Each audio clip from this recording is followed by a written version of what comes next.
Hi, and thank you for joining me for the launch day for The Joy of Work. Unleash your work joy. So, I'm going to be talking with the authors, some of the authors of the new book, the international best-selling book, The Joy of Work, how loving your work changes your life. And we're going to be talking about their work journeys and some of the lessons that they've learned along the way. And so, if you are watching this on YouTube, I want to invite you to like and subscribe to Shifting into Action's content. So, the Shifting into Action channel, I invite you to subscribe there. If you are watching on Facebook, you are in the Dream Job and Career Connection Facebook group. I want to thank you for being a part of that. If you are watching on some other platform and you'd like to be a part of the Dream Job and Career Connection Facebook group, go ahead and jump over there and ask to be in a member of that group. And I will certainly let you in. And then on LinkedIn, we are here, LinkedIn Live. And so our first interviews are going to be with Shelly Buettner and Leah Hoyer. Again, they are contributing authors to The Joy of Work. And we're doing that, Leah.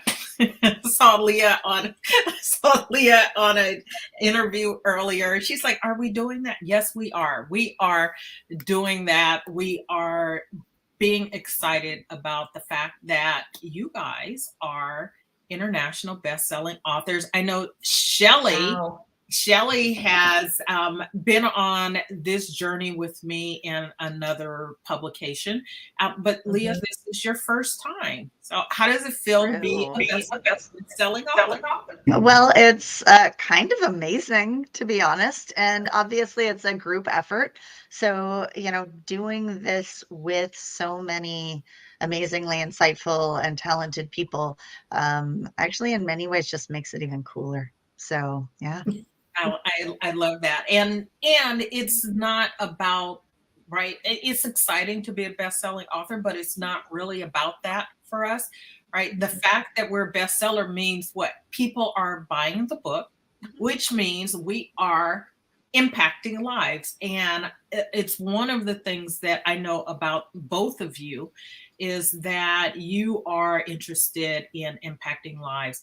And you both do that in different ways. And so we're going to start by getting to know a little bit about you, and then we'll talk a little bit about your chapters in the book. So Shelly, tell us a little bit about who you are and what you do.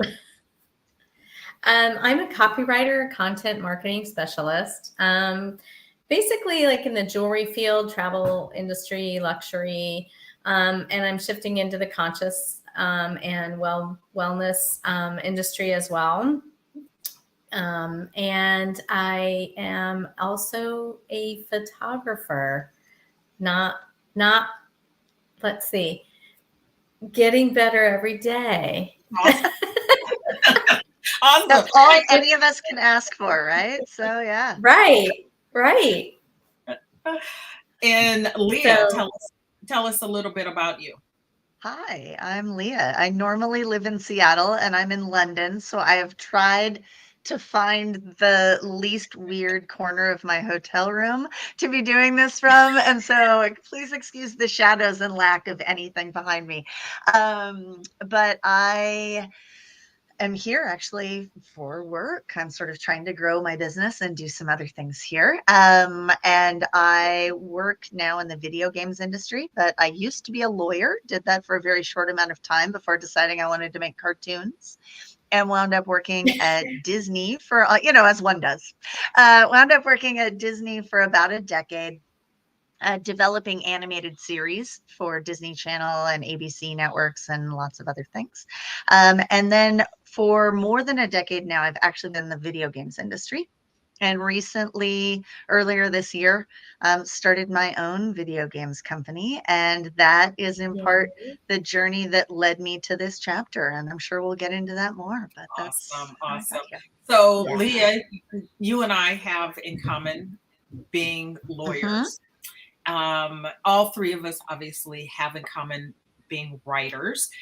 Leah, I know you also are very much into leadership. You are working on a book about leadership. Yes, I'm going to put that out there. Don't know when you will finish it, but we're going to put it out there so people know, and they will hold you accountable. Please, I would love that. And yes, it is. It's a book on leadership. And to add to then the sense of accountability and responsibility for this, I have worked with too many people, particularly women in my career, who deal with imposter syndrome. And it's entitled The Confident Leader. And so much of it is about, I think in particular, women tend to even put imposter syndrome on themselves because they're expecting too much from what it is that they have a misunderstanding of what the world is expecting of them, and oftentimes expect more of themselves. And in general, I think those who are brave enough to think that they have imposter syndrome are not the ones who actually need to be doing the most work. So we will dive into that, but hopefully the draft of that will be done soon and I can share it with folks. So thanks for bringing it up. We are looking forward to it. I certainly know I am. And Shelly, we go back 3 years now, right? We were in a book in another compilation series a few years ago and are a part of a couple of mastermind groups together. So I want to start with you asking, aside from Whitnie being your answer, why did you choose? Because I know you're both going to say, well, because of you. Wait, no. Okay. Shelly can't say it because I was going to. Is that why? No. Okay. Neither one of you get to say it. So you have there is another reason aside from I asked you, prodded you, or even cajoled you into doing it. There's another reason that you've done this. Something about the concept of work and joy in your work resonating with you. So Shelly, what's the reason that you chose to contribute to this project? I finally figured out that I was the problem in all my jobs, like I've told you before, Whitnie, and like we've discussed, Leah and Whitnie and I in our little writing group and stuff. And I feel like this is something that if I can change within me to make my mindset different and my values and everything more aligned with what I do, then anybody can do it. And one of the great things about the compilation book is that everybody resonates with somebody else's message. Like my message may not resonate with somebody, but it may resonate with this person over here, right? So I believe that every one of us telling our story is important because somebody else may be in a position. And like you said, like the reason that we don't like our jobs, it's our fault. It's not that we haven't had maybe good jobs, or we haven't had maybe some bad examples of leadership, as an example, like Leah just said, like in the jobs that we've had. But the reason I chose to do that and to write this was because all those jobs that I've done, they weren't awful jobs. I just felt awful in them. And I was the reason I felt awful in them most of the time. It's not, certain circumstances happen in your life and in your job, and you just can't help it. But I was the main reason. And in order to get out of that, I had to change my mindset, take action, and look inside and do what I wanted to do and figure out a way in order to do that.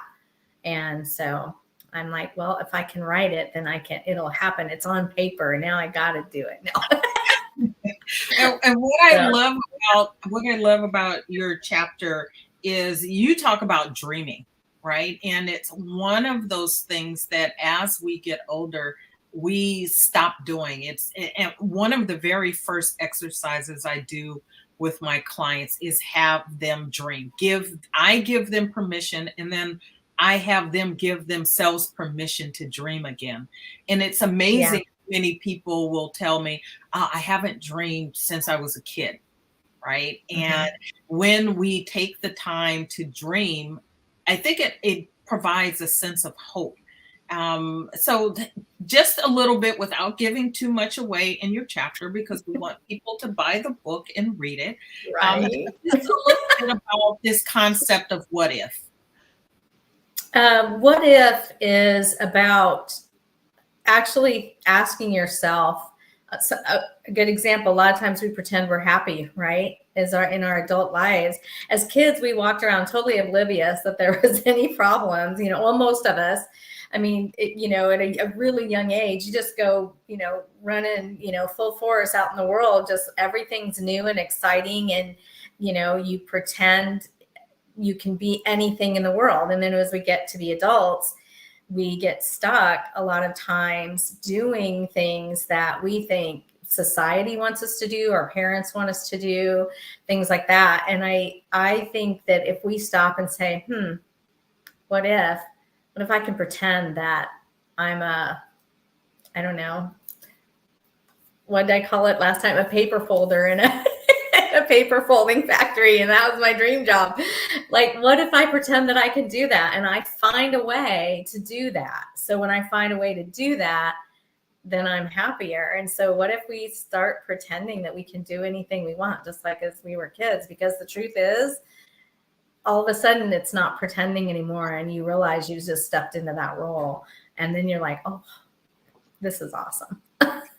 I totally agree with you. I was out running this morning and listening to something, and he was talking about creativity, and sometimes our creativity is stifled because we're trying so hard to be creative.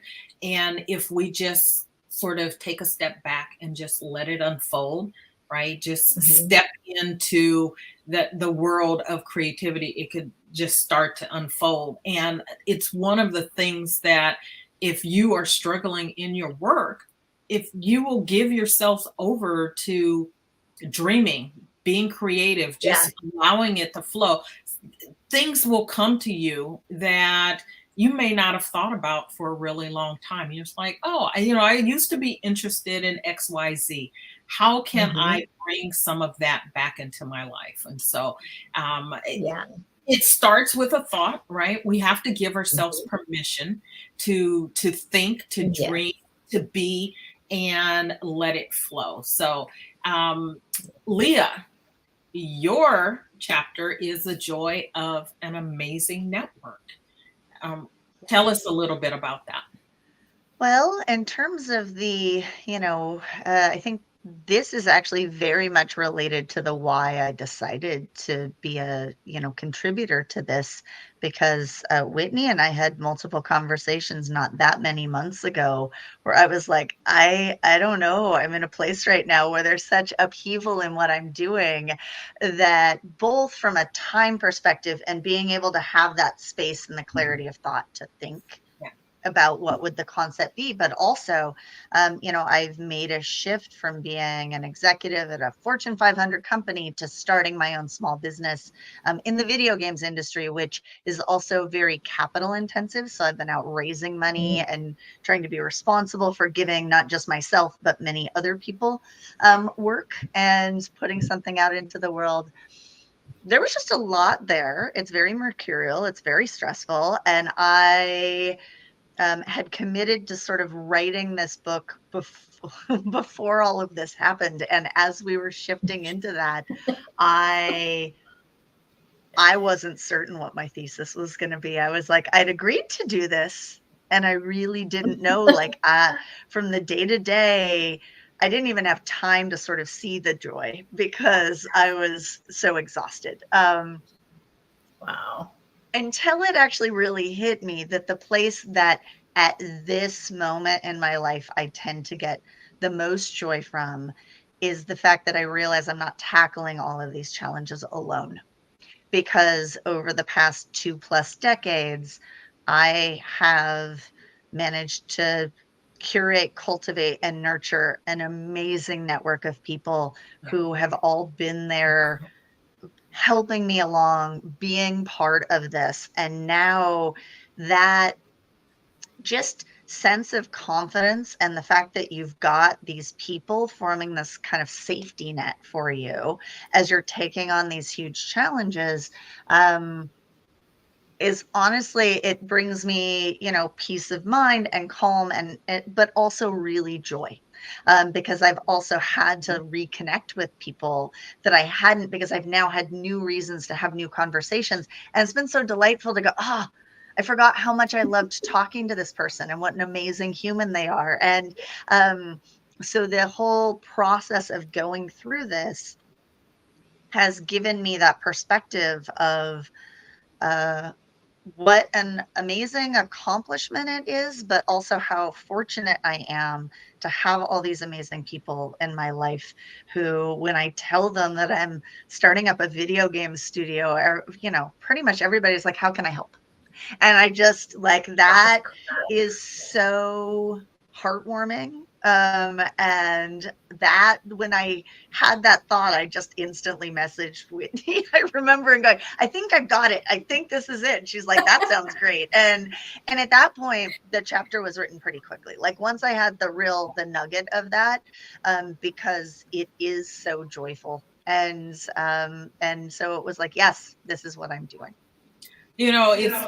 It's interesting that, and I didn't write about people in particular, but there are a number of chapters in the book that are about connections and networks and whatnot. But a recurring theme, and I think Shelly said this earlier in this interview, but I know I heard her say it in another interview, and we're interviewing all day, right? So it's launch day, and so can't keep everything. Launch day for straight. this? Is this what we're launching? Yes. It's like that. International bestseller. Yes. I have looked at sort of the history of my work history, and the recurring theme centers around people, right? Even when I was in jobs that were not my favorite jobs, the people that I worked with often were people, I was having fun with them. I waited tables for a while, and definitely not one of my favorite jobs. But the people that I worked with, I had a great time. We had a lot of fun waiting tables together, and then after work sort of commiserating about how horrible it is waiting tables. But we had fun doing that. And it is those connections. And every job that I've had, there has been some level of the connections in the network with people that I worked with that made it what it was. Right. And so Shelly, I know you have worked in sort of small offices. When I met you, you were working in a small office. Now you are a solopreneur, but you have a network that even as a solopreneur, right, you have a network. How does that impact how you find joy in the work that you're doing currently? Oh, it's huge because not only do I work in a small office, or have I worked in small offices, I'm in a small town, and in central Illinois, a lot of people are farmers. A lot of people, when they're working for home, they're working for a bigger, company. So a lot of them aren't self-employed. And so the network that I have been able to connect with, you, Leah, several people via LinkedIn, and we have some mastermind groups, we have some writing groups, and these things are so important. I mean, I think they're the core of what I need and what keeps me from, drowning as far as, going backwards or whatever. It helps with the positivity the like what you were saying, Leah, like the imposter syndrome, or Whitney, like imposter syndrome and everybody. It's funny because when you don't have your network, you don't have anybody to go, hey, trust me, you're really not that bad. I mean, or you're doing good or whatever, because we're constantly, especially with the social media out there, comparing ourselves to everybody's great life, or this person's life. But you have that core group that's like, quit listening to all the static and just be you, because somebody needs to hear your message, and you're in this group because we all want to hear your message, and we're all there to support you. So it's an integral part of everything that I do. And it doesn't have to be in your backyard. It's really great when you can meet in person. That is so awesome. But like you said, Whitney, we've known each other for what, 3 years or more. And I'd know you if I walked past you in the airport, but I've never gotten to hug you. So, and Leah, same, like, so you can, thank you, Zoom and everything, the video, we can connect, and you can have a strong support system and network and community, and you grow that yourselves, through the people that you're with on there, I think. Absolutely. And speaking of message, Leah, I'm going to ask 2 questions about message. The first one I'm going to ask now, and this is about sort of, again, the message. Harder. I'm excited. Yes. The message of your chapter, right? Just sort of, I got what you wrote about, but what is it that you want someone to take away from your chapter? I think it really comes down to 2 fundamental pieces. One, that the real connections, like the true connections that we make with people in our lives, come because you've got a curiosity about them, you've got a concern for them, and it's not just about how many people are you linked in with, because there can be some people who, have 10,000 people who follow them, but there's no real sense of actual connection there. And you can form real connections with people in kind of some of the smallest moments, when you have that opportunity to, be genuinely curious about them, ask them questions, offer to help, even asking them for help and getting the chance to know them better. And when you start to form those bonds that are based on mutual respect and, genuine curiosity and concern for them, those are things that, you don't go into that hoping that someday in the future you're going to be starting a small game company and you want people to be able to do you a favor, right? Like, that's not the point. You form connections by the way in which you embrace the world and embrace new people, right? And at that point, those things will ultimately wind up paying off for you. But part of it is you can't go into it for that reason, right? Like, that's, I find my network helps me succeed every day. But I didn't form the actual genuine connections that I have with people hoping that they would help me succeed, and it works both ways, because there have been plenty of folks I've called up over the last 6 months to ask for advice, help, an introduction, anything along those lines. But those are also people that if they reached out to me asking for the same thing, I would do that in a heartbeat. And it's because we care about each other. That also takes a while. And so, like most good things in your career, you might not just see the progress on a day in, day out basis. You kind of look back over, hey, you know what? I've accomplished a lot over the last 6 months. Oh, I've accomplished a lot over the last 2 years. I've accomplished a lot over the last 5 years. And a network is one of those things that I don't think until I was doing this exercise that I even fathomed how awesome of an accomplishment it was that I have this many people who are in, in my court, And I love that.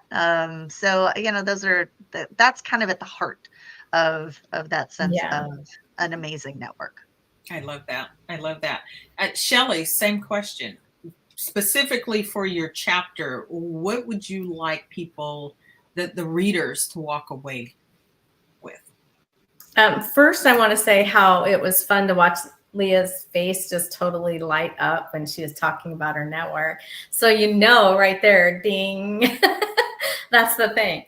I want people to walk away after they read my chapter knowing that they don't give up on this pretending as that you did as a kid, or dreaming.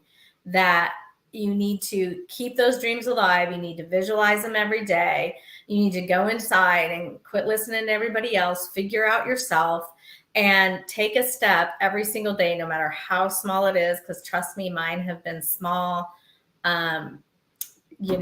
They don't always, it's not always a huge leap.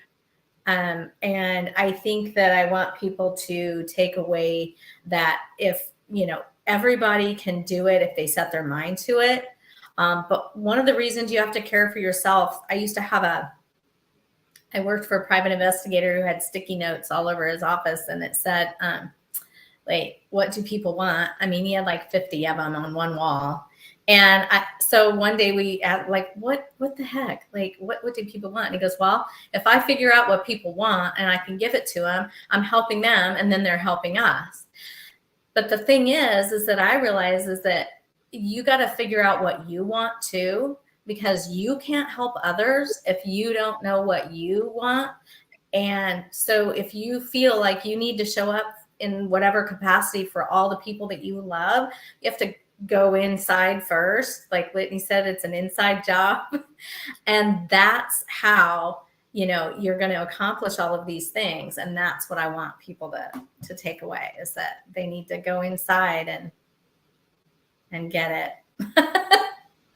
So you just got a twofer from Shelly on that, right? She wants you to keep dreaming. She wants you to, think about what if. But my next question was going to be a fun fact. So one of the things I like to do it's okay. One of the things I like to do in the interviews, right, is we could talk solely about the book, but you want to buy the book because you want to get to know the authors, right? And so I've asked all the authors to share a fun fact, and Shelly just touched on her fun fact having to do with working for a private eye and the sticky notes, along with her answers. So I'm going to go ahead and ask the question of you, Leah. Talk about your fun fact. You said you're learning to play the drums. How did that come about, and how is that going to help bring joy into your life and into your work? I think I need strong creative outlets. Thankfully, what I do for a living is quite creative, but over the last 6 months in particular, if normally I spend kind of an equal amount of time on the creative and the business side, the creative has been way down here, and I'm still involved with it, but it's had to take the back seat to things. And I have been musical for quite some time, but I think I'd always, you'd take piano lessons for 6 months and you'd get sort of far, and then you'd say, I don't know that I'm that passionate about this, or I do it with a guitar, a banjo. I've tried a lot of instruments. Oh my God. The drums is clearly my spirit instrument. That's the thing, is I am there and I just love it. I think Animal is my spirit Muppet, so I get to unleash that. But also, there is so much just sheer release of frustration when you get to bang on something for, say, like an hour of practice. It's awesome. I would recommend it to everyone should buy a drum set. Even if it's just bongos, or something that's there. Because I think it's now become part of therapy, but it also then nurtures that sort of creative side, that musical side I've always wanted to have. but yeah, once I found the drums and I sat down with it and was just like, okay, I could do this for hours. Don't pull me away. Don't take these sticks out of my hands. This is the instrument I should have started playing when I was 8 years old, not piano, Mom. And so yeah, I'm having a ton of fun with it. And it does, I think it helps center me to be able to get away from things. And just, I'm not yet super good at them. So I also really have to focus. I have to be there. I have to back up, anybody I might be playing drums for while they're doing something. And there's a responsibility of me to keep them on the beat and not forget about what I'm doing. So I can't be worried about the stresses of everything else too. And I just love it. So it's funny that you say that, because I've recently decided to retake up piano. So I was learning to play the piano. I think I probably play the piano the way you play the drums, which is so excellent. We'll be able to have a band or a trio. Do you play an instrument, Shelly? No, but I'm really good at picking out a good jazz station. Okay. I know good music when I hear it. We'll have a drum and piano duet. How's that? Excellent. I'm here for it. Yeah. So before we wrap up, first of all, I just want to say again, thank you both for being a part of the book, part of the contributors, for hanging in there. Right. Again, for us, it's been a longer journey than some of the contributors in the book who are more recent to it. And you guys hung in there. And for that, your resilience, your patience, all of that, just want to thank you for that. So the other message question that I want to ask you is, I asked you specifically about your chapter, but I want to ask, what do you want the reader to walk away with in general? There are 20 stories in the book, and 19 others in addition to yours. What do you want them to just walk away in general from this whole concept of joy of work? Shelly. Who's going first? Me? You're the only Shelly here. Yes. Like, who's going first? Who's on first? So I think I want people to, I would be really happy if people walked away after reading it and had the confidence to say, you know what, I can do this. I can make myself happy. And I can find happiness. And when I'm spreading this happiness around, guess what? Other people are going to be happy too, because they're going to see how happy I am. And I really believe that after reading everybody's stories, it's going to build their confidence and let them know that they're not the only ones out there that want something more or that want to do something more, that they, they've got another network, right here too. All our information's in here. They can get to us. They can ask questions. Yeah. And so I think I want them to really walk away with the fact that, I can too, is a good mantra. I love that. Leah. And I would say, to build on what Shelly was saying too, I think that the most rewarding things that bring me the most joy, or have brought me the most joy, or when I reflect upon them also brings me joy, are the places where I did take some risks. And what I will also say though is that it can feel very risky to put your dreams and your kind of, say, dream career or something in front of you. But I feel on so many levels it's a bigger risk not to. Like, I just, it's, you really, when you can sit there and ask yourself, what is the worst that can happen in this scenario? I think so much of what I've accomplished is because, I went straight from undergrad into law school, as we were touching on, and that wasn't the right thing for me. That was not the career that was going to bring me joy. And I decided to go back to school and go to animation school, and wound up opening, animation, video games, all of those to me. And yeah, it was a risk for a while, but at the worst case scenario, okay, I could be a lawyer again. Like, when you really think and you ask yourself about it, or just, over this past year, walking away from sort of corporate life and the comfort of the regular paycheck and the benefits and the various other things, having somebody else order the notebook paper that's going to be in your office for you. It's those little things that add up, I will say. Yeah, but at the end of the day, like I could go back to that if I want to. Like, if I try this for a year and a half, and I fall on my face and it doesn't work, I'll have learned so much. Yes. And I will be so much better equipped to try different things moving forward. And if I want to go back to corporate life, I guarantee it will still be welcoming to me, And so I think there are those times when so many of the folks who contributed to this book are people who really learn. There's sort of this theme within it that to find real joy, you have to be willing to bet on yourself, because no company, boss, whatever is going to bet on you and believe in you and push you and propel you forward the way that you can. And it can be scary, but honestly, I think it's the alternative is just so much worse. So do it. Like, give yourself that bet. Prepare. I'm not saying just like tomorrow show up and quit your job and then go do something you haven't planned for. Sure, put in a plan for it.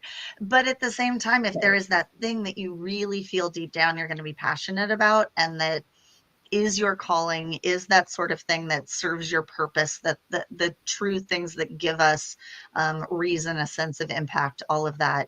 Joy. Yeah, you got to do it. I love that. And I think I would add to that, I've got lots of things that I would like people to walk away with, and maybe in each segment I'll throw a different one out, but sort of following up on what you guys saying, that the notion of being willing to take a risk. And I agree with you, Leah, that probably the bigger risk is not taking any action, right? We don't tend to think of the status quo as a risk, but it absolutely is. And if you project yourself down the road 10, 20, 30, 40 years, whatever you have left in your career, and you look over it and look back over it, and you don't feel a sense of accomplishment, a sense of pride, a sense of ownership, a sense that it was meaningful, fulfilling, that you got to really use your talents, that you got to connect with people, or whatever the values are that are important to you, which is a huge thing. You need to be in alignment with your values. If you project and that's not going to be there for you, you need to make a change. And it's okay. And Leah reminding you that you can always go back, right? You can always go back. And those are two questions that I ask. What's the worst that can happen? And then I ask, what's the best that can happen? And it's thinking about what's the best that can happen is where it's time to take some action in a different direction. So with that, we want to thank you for joining us. This is just the first interview segment. I'm going to be doing this until 12:30 Pacific. So the last panel will come on at 12 noon Pacific.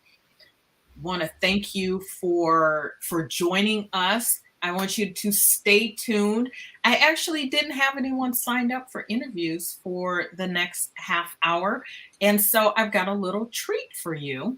And so stay tuned for that. But Leah and Shelly, thank you so much again for contributing. Thank you for making this book the success that it is already.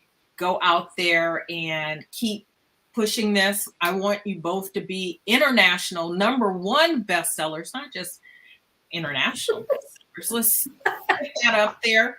Yeah. Make sure that Leah has all the kudos that can come from being an author that there are. I think Shelly and I achieved that together in a prior book, but we want this for you as well, Leah. And so you guys have a great rest of your day.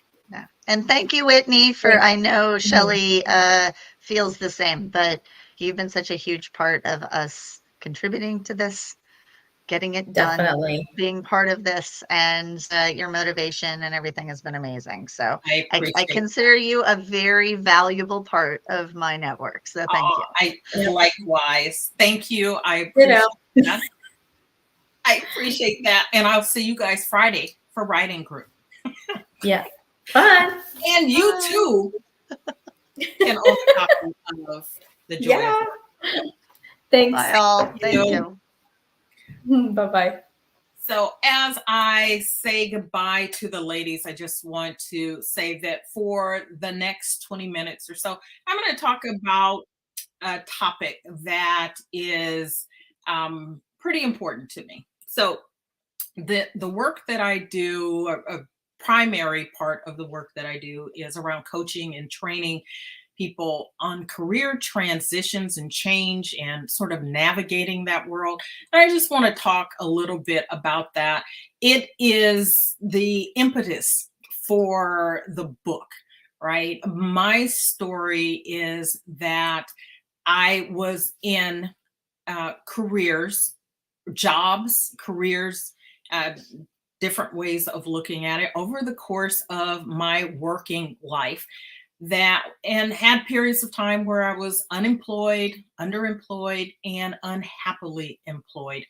And it was going through a process that started with really looking at what was important to me, what my values are, what I wanted, what the priorities that I have in my life, right? That those guiding principles that make me jump out of bed each morning, that led me to a place where I left my last corporate gig and started working for myself full time. And in the process of doing that transition period, right? So the change from employee to entrepreneur was easy. It was quick. It was one day I was an employee, the next day I wasn't. I was a full-time entrepreneur. But there's a transition that happens with that I think we don't often spend a lot of time on and think about and work through. And so that's what I want to talk with you about for the next few minutes. And it starts with the understanding that change, transition, right? It can be intimidating. It can be scary. A lot of people will not embark on it. They won't change jobs on their own. They are forced to leave jobs, or they will leave jobs because staying has become too difficult or unbearable, rather than taking ownership of your career, right? Your career is your business. It is absolutely incumbent upon you to figure out what it is you want to do and then to do it. And so don't let the fact that change or transition can be intimidating or scary keep you from exploring all the incredible opportunities there are for you for growth and personal fulfillment. And when I started to do the work, and I think a theme that you'll find in the book is that everyone had their personal journey of growth, right? Where they've taken on the work of identifying their values, taken on the work of figuring out what was important to them so that they could make a shift within. And then some of that resulted in them making actual career changes, industries, jobs, careers, And then some stayed where they were. And it was the change within that made the difference. And I will say for me, it was a bit of both. The initial change allowed me to sort of shift my attitude in the environment that I was in, but I had made a decision that I was going to move on and was in the process of figuring out what that would look like. But I had to change where I was because, quite frankly, I own this and I talk about this in the chapter. I had really convinced myself that I was miserable. In reality, there was nothing wrong with that job. Paid well, lots of people do it, they enjoy it. It just wasn't for me. And so where you start is by assessing your current situation. And I'm going to talk through a couple of strategies that you can use to make this transition and make one that will allow you on the other end, again, whether you stay where you are or you move on to something else, will allow you to find that joy and in fact, bring that joy with you to your work. So you've got to start with assessing where you are, what's your current situation. And so what I would like for you to do, all right, we're not here together, but to take a notebook or a piece of paper, a pen and a piece of paper. I always suggest that when I'm training or working with my clients, that you do this writing it down rather than using a device, right? You could use a device, but there is a hand-brain connection that helps you get in touch with what you're feeling, what you're going through, if you will do it writing it down. So hand-brain connection, pen, paper, absolutely the best way to do this. And what I want you to do is just to take a moment to reflect on your current career situation and just write down on a scale of 1 to 10, with 10 being most satisfied, 1 being not satisfied at all. How satisfied are you with your current work situation, your current job, your current career, whatever you call it? All right. How satisfied are you with that?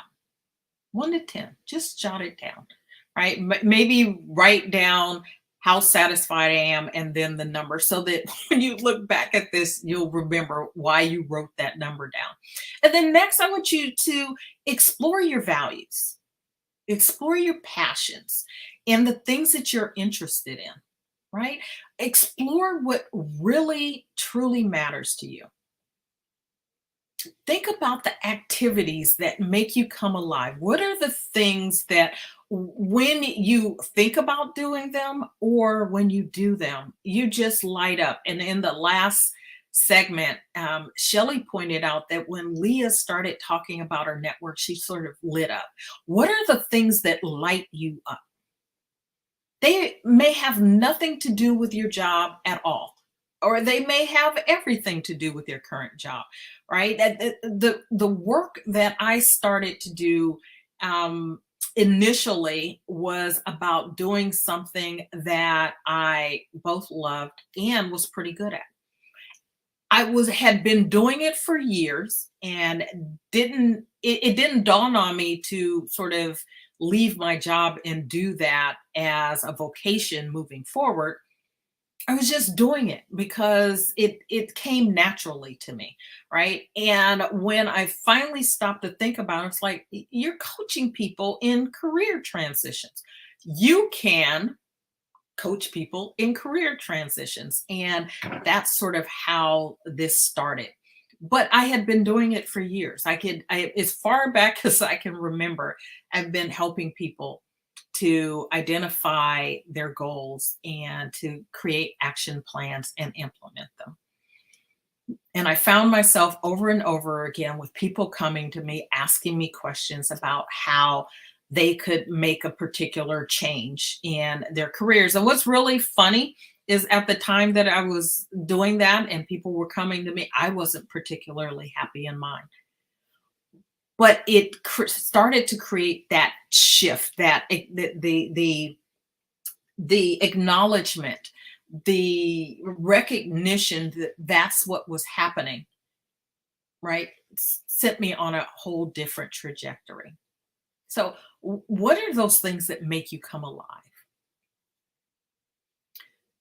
And then I'd like for you to evaluate your skills, right? You won't have time to do this in real depth right now, but you can just write down these steps, these prompts. And when you have a moment later today or over the course of the next couple of days, give yourself some time and permission to actually work through the questions or the prompts, right? Evaluate your skills, your strengths, and the areas of expertise that you currently have. And think about what you're naturally good at. What unique talents do you bring to the table? And then write these down. Write down the skills and strengths as they come to mind. Whatever comes to mind, just write it down. Don't judge it. Don't try to figure out if you can use it to make money. That's not the point of the exercise.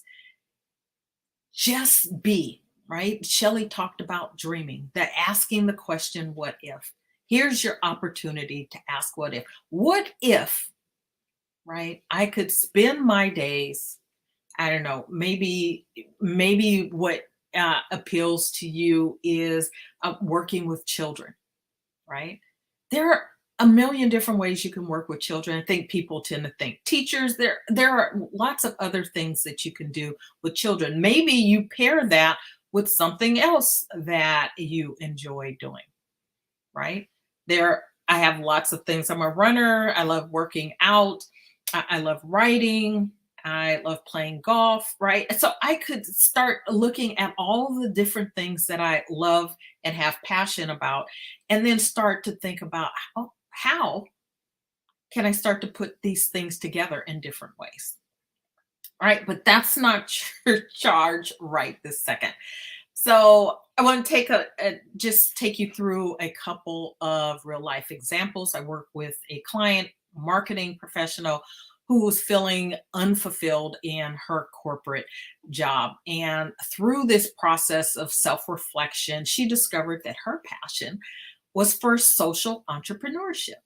After evaluating her skills and her strengths and interests, she decided to transition to a nonprofit organization that focused on sustainable development. And now she wakes up every day passionate, excited to make positive change through her work. Another client had achieved a lot of success in his finance career, but realized that he had lost his sense of purpose. And that's one of those things that can happen. Leah talked about being a lawyer. It wasn't resonating with her. I'm a lawyer. Sometimes we step into things that the best of intentions, and whatever the why is behind it, whatever the purpose is behind it, it is not there. Things shift, your values will change, your priorities will change, and that's okay, right? When they change, roll with the change, right? You have to then go through this exercise again and ask, where am I now? Right? So right now you're doing a current assessment, right? You'll make some decisions based on this. And then, 2 years from now, 5 years from now, if that changes, do the exercise again and figure out where you need to go at that time. All right. So this finance client, he assessed his career situation and recognized his love for mentoring and coaching. And he shifted his focus to leadership development, right? And working together. That's a passion of mine in an area that I am well versed in, well connected in. He started his own coaching business, and now he experiences joy daily as he helps others to unlock their potential and achieve their goals. Right? So all you have to do is look at what am I interested in? Where am I? And then the next question is, where do I want to go? right? So you have to look at the future that you desire. Where is it that you want to go? So once you've assessed your current situation, you will ask the question, what do you want in the future? And so for this here, just again, make a note, do this later, because I want you to close your eyes and give yourself time. Visualize your ideal career scenario. Picture yourself in the role. Ask the what if, as Shelly said. Picture yourself in a role that brings you immense joy and fulfillment, right? And take a moment to visualize what that looks like, what it feels like, what it tastes like, what it sounds like. Where are you? Who is there with you? Who are the people who are along the journey with you, right? And again, think about what elements bring you joy and fulfillment in this envisioned future of yours. Is it working with a particular group of people? Is it making a positive impact? Is it expressing your creativity, right? And take a moment to reflect on that and then jot down the key elements that resonate with you. And then you'll want to set some specific goals, right? SMART goals. I don't have time to walk you through a whole process on SMART goals, but SMART is specific, measurable, achievable, relevant, and time bound, right? You want to work through a process on that. If you need help with that, you can certainly reach out to me. You can do a Google search and ask for the SMART framework to help you to actually put into place a goal that you can work towards. And then once you've done that, right? Once you have come up with a goal, you use that to create a roadmap, right? Of actions that you'll take. The goals, one thing, but goals without action, they're sort of useless. It's like yes, you want to dream, but dreams need a deadline. You need an action plan. And when you do that, you can find yourself moving in the direction of work. Or maybe you don't want to change your work at all and you just want to bring joy into your life in other ways. You can use this for that as well. All right. So then you create an action plan. You have your goals. You create an action plan. This is about breaking down your goals into manageable steps. Setting milestones. What are the milestones that you need to achieve along the way so that you are continuously making progress, taking steps towards and making progress towards that desired future, right? And then you want to identify potential obstacles. And I would say you can identify potential obstacles, but don't spend too much time there because you don't want to end up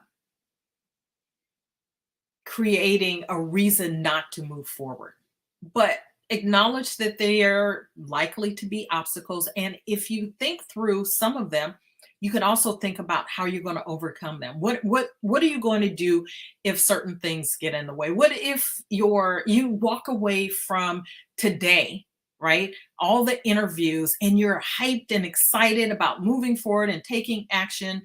And the first obstacle that pops up in your head is, I don't know what to do next. All right. That's not a huge obstacle. You take some time to think about, they're just going to take one step. I only have to take one step. I don't have to do everything. You don't have to get to the end result in one giant leap. Just take one little step. So you have your steps and a strategy in place. You've got a timeline that you are going to put in place for achieving your goals. You've got these milestones to help you track your progress.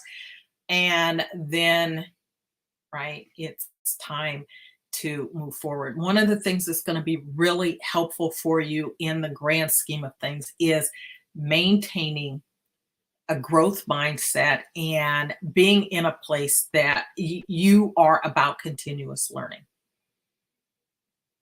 So if you are someone who always sees the cup half empty, right? All you see are the obstacles. You don't ever see beyond that. You don't work through that. And you need some help. Here's a whole network, right? A new network of authors. Some of them are coaches and some of them are not, and can help you in other ways that will be resources for you in helping you to figure out how to take those next steps. So I want to thank you for hanging in between the two interview panels. My next interview panel will be starting in just a second. I will be bringing on Jennifer Persike. Jennifer and I go way back, and Jennifer is one of the other principal co-authors of the book, The Joy of Work. And Jennifer and I worked together in a prior life. We have both gone on to be entrepreneurs. I'm going to bring Jennifer on right now. Both gone on to be entrepreneurs, and she is with JP & Co. She is an amazing coach. She wrote about connection in her chapter. And I want to reinforce this concept that everything that was written about in the book, it's all interconnected, right? None of these things stand on their own. Connection is important. Networking is important. Dreaming is important, right? Your values, your priorities, all of these things, seeing the lessons and the nuggets in every experience, all of these things are a part of this journey of yours for your work and finding joy in it. And so, Jennifer, how are you? Welcome. Hello, Whitney. How fun is this? This is awesome. Awesome. I want to start here. Congratulations. This is your first time as an author, right? As a book author. I know you've written lots of things in the past, newsletters and articles and things like that, but this is your first time as a book author, and you come out the gate as an international best-selling author. Congratulations. Wow. All I can say is I am so excited. I'm so stoked. And thank you so much, Whitney, for all your support on this project. It has been my absolute pleasure, and it wouldn't have happened right without the contributions of everyone, but you took an extra special some extra special efforts into making it happen, and I want to make sure that you are acknowledged for that. So I want to start here. Tell us a little bit about you. I mentioned that we go way back. You are with your company is JP & Co, but tell us about who you are and what you do, and we'll go from there. Well, Whitney and I do go way, way back in a time when we were working in California water issues, which, they're among the most important issues in California. So I was always honored. And before that, I worked in energy. So there's something about like the toughest issues out there that I gravitate to. And it was a wonderful, wonderful, really few decades learning those industries and sharpening my craft, if you will. But I have to say, this is by far the best decade I've had. And I think a huge part of that is being out on my own, Jennifer Persike and Company, taking all my experience, all my skills, and the things I want to do to help people and companies and packaging it all up. And that's what I'm doing now with Jennifer Persike and Company. And it is just unbelievable. It is a dream. Absolutely. I love that you say that. one of the things that I work with my clients on, I imagine that there's some of this work that you do with your clients as well, is, looking at the totality of all the things that you bring to the table and how you can use that in furtherance of your goals, right? Your clients' goals, that your clients look at everything that they have and it's like, this is what I have available to me and this is how I can leverage it. And that we have to do the same thing, right? It's not enough to direct other people to do something. We have to walk that talk as well. I couldn't agree more. And it's funny, when you sit back after a few decades of working, right? And you realize, well, what have I been most successful doing? Yeah. And what do I like to do? Getting rid of things that maybe don't make you happy at a certain point. I know that's what I did to kind of really hone in on how I was going to sort of create the services that I offer. And it's pretty simple. I try to elevate organizations, empower leaders, and engage communities in the issues of the day. And I'm having a heck of a fun time doing that, I got to tell you. So what I know about you is that even in challenging times, I saw you as someone who was always enjoying what you were doing, right? Even at a time when, and you and I spent a lot of time in your office. Yes, sometimes in my office, sometimes in my office, where I was, I felt like I was good at my job, but I wasn't enjoying my job, right? And I saw you as, even when things were a little bit challenging, you were still enjoying your job. And I think a lot of that goes to the point of your chapter, right? Yes. And so let's talk a little bit about that. You talked about connections, and how have being connected to people helped you enjoy your work in the past and in particular in the work that you're doing now? Well, I mean, when I sit back and analyze my life, it's literally been the thing that makes me happiest is to be with people. I get my energy from people. I am not a fan, although I'm a little better at it now, of I don't need a lot of alone time. And I feed off the energy of other people. My brain works differently. I love the synergy you can have when you're bouncing ideas off of others, as Whitnie and I have done, I don't know how many times, right?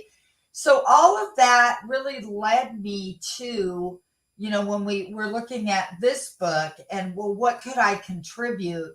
And for me, I just saw a legacy of connection has made all the difference in my career, in the fulfillment of sort of my profession, and in my personal life. It's a real thing. I think about, as you said, there were dark days in water, and it's a very controversial topic, but I would try to find positive ways to deal with the situation in front of me and really help my team to do the same. Yeah. And I think, it is a mindset, to be open and willing to connect with other people. Absolutely. I think about those days, and I would say that absolutely the highlight of my time was the people, right? The connections, some of whom, and I know you still work a lot, you work for yourself, but you still are steeped in that community. I have taken a step back from that community, but I still have deep ties, right? Like you're one of them, connection. And it makes a huge difference to be able to, regardless of what's going on, to be able to connect with people and turn to them when things are not going so great, right? Having people who can be supportive of you. And when things are going really great, to have people that you can celebrate the wins with. And I, huge believer in celebrating wins. And so it doesn't matter really in the end. The connections allow you to the whole spectrum. Yes. Right? From when things aren't going well and you're challenged to things are off the charts, exciting, that you are either there supporting each other or you are celebrating with each other. I mean, I couldn't agree more. I think about, just all the different folks that worked for me over the years and how I remained connected to them, who they were in their 20s when I hired them. Here's the cool thing about connection. Now they're all grown up. They are running organizations Yes. and they're hiring me. They're bringing me in to help. So it's like this connection that endures. And I think that one thing I want to say about connection is it just doesn't happen without some intention and investment. And a lot of times I have found there are those that initiate connection and those that are happy to be connected. They're not always the same people. So to do it, it takes some actual intention and thought and, who do you want to get to know better, or what industry or line of work are you interested in? Do you know anyone in that field? If you don't, do you know someone who knows someone? Right? So in the book, I do give actual concrete, these are some steps. These are some ways that you can create connection. Because while you certainly can bump into people and hit it off, I think when it comes to enjoying your work, you need to be a little vulnerable, right? And you need to maybe step out and say, hey, I'm Jennifer, and what do you do at that next conference? Really strive to say, I'm going to meet and connect with 5 new people. Don't sit in your hotel room at the conference, or don't sit with the same people. Really force yourself. And this is something I've done all of my career. I go to the table where I know no one, and that's the new opportunity. Who am I going to find there? And invariably, I swear you create a connection and you learn that you have things in common and people in common and all of that. So there really are some techniques around it. I love that. And I love that you share. And so here's the interesting thing. You mentioned, you didn't say the word specifically, but you're an extrovert. I'm an introvert, right? And so you feed off of people and being around, it energizes you. It's the opposite for me. So when this day is over, you'll probably be floating on clouds, right? When this day is over, I'm going to be taking a long nap. But in the end, it doesn't really matter, right? That we have to embrace the opportunities for connection. And I love what you just said. And I think about all the times when I sort of had to force myself out of my hotel room when I've been at conferences and things, because that's just who I am. But the nature of enjoying the work comes from being able to, connect with people. And I realized that my connections with people made me better at my job. Right. Even when I realized that wasn't necessarily the job for me, I recognized the value in the relationships in making it possible for me to do the things that I did then. And it's the same today. Right. And we spent the last 3 years, the coronavirus and in the early days in particular, being sort of isolated. It created new opportunities, and it created new opportunities to connect with people that I wouldn't have gotten a chance to connect with, and which led to where we are now. It was being in relationship, connecting with someone who had a book 3 years ago that invited me to contribute, that has led to all of this. That's right. So, it's take the time to connect the dots, right? Take the time to connect the dots. And if you don't see the dots naturally, I guess I want to say, if you don't see the dots naturally, make an extra effort. Be intentional in how you choose to connect the dots so that you can see that there is a through line through your life, through your career. And it takes you being willing to look at it in order to bring a new level of joy to what you're doing. Absolutely. And I think it's incumbent upon all of us that are leading others. You know, if you have a team, it's up to you to help them make connections. And that was sort of one of my signatures, I would say, in my work with my teams. And the sort of the outcome of that is they have built these incredible friendships. And so I think we want to help others make connections as well, sort of grow the experience. And you said something else. I mean, one of the things that connection has done for me in that I force myself to connect with people in different industries, with different experiences through all of my nonprofit work that I do. And what it's done for me is just expand my perspective on everything. My understanding of people who have lived a very different life than I have. And maybe they work in a field that I know zero about. And it's broadening. Whereas, you know, I know we all do need some time to recharge. But if we think about just how it just opens our mind to other possibilities for ourselves, I mean, that again led me to consider starting my own company. And if I hadn't had connections that I saw do this ahead of me, I don't know if I would have been strong enough or courageous enough to do it. But I knew I had connections that were going to help me get through that starting of a new company and the potential pitfalls and all of that. I tapped into my connections, some of whom are also authors in this book. So it's real. I mean, connections are real. And as human beings, we really do need connection. We do. Absolutely. No, absolutely. Inside, outside of work, right? Connections. We are created for connection. We are built for connection. That doesn't mean that you have to be connected with thousands of people, right? That may mean very few, but really deeply intense connections, or you could have a broader network, right?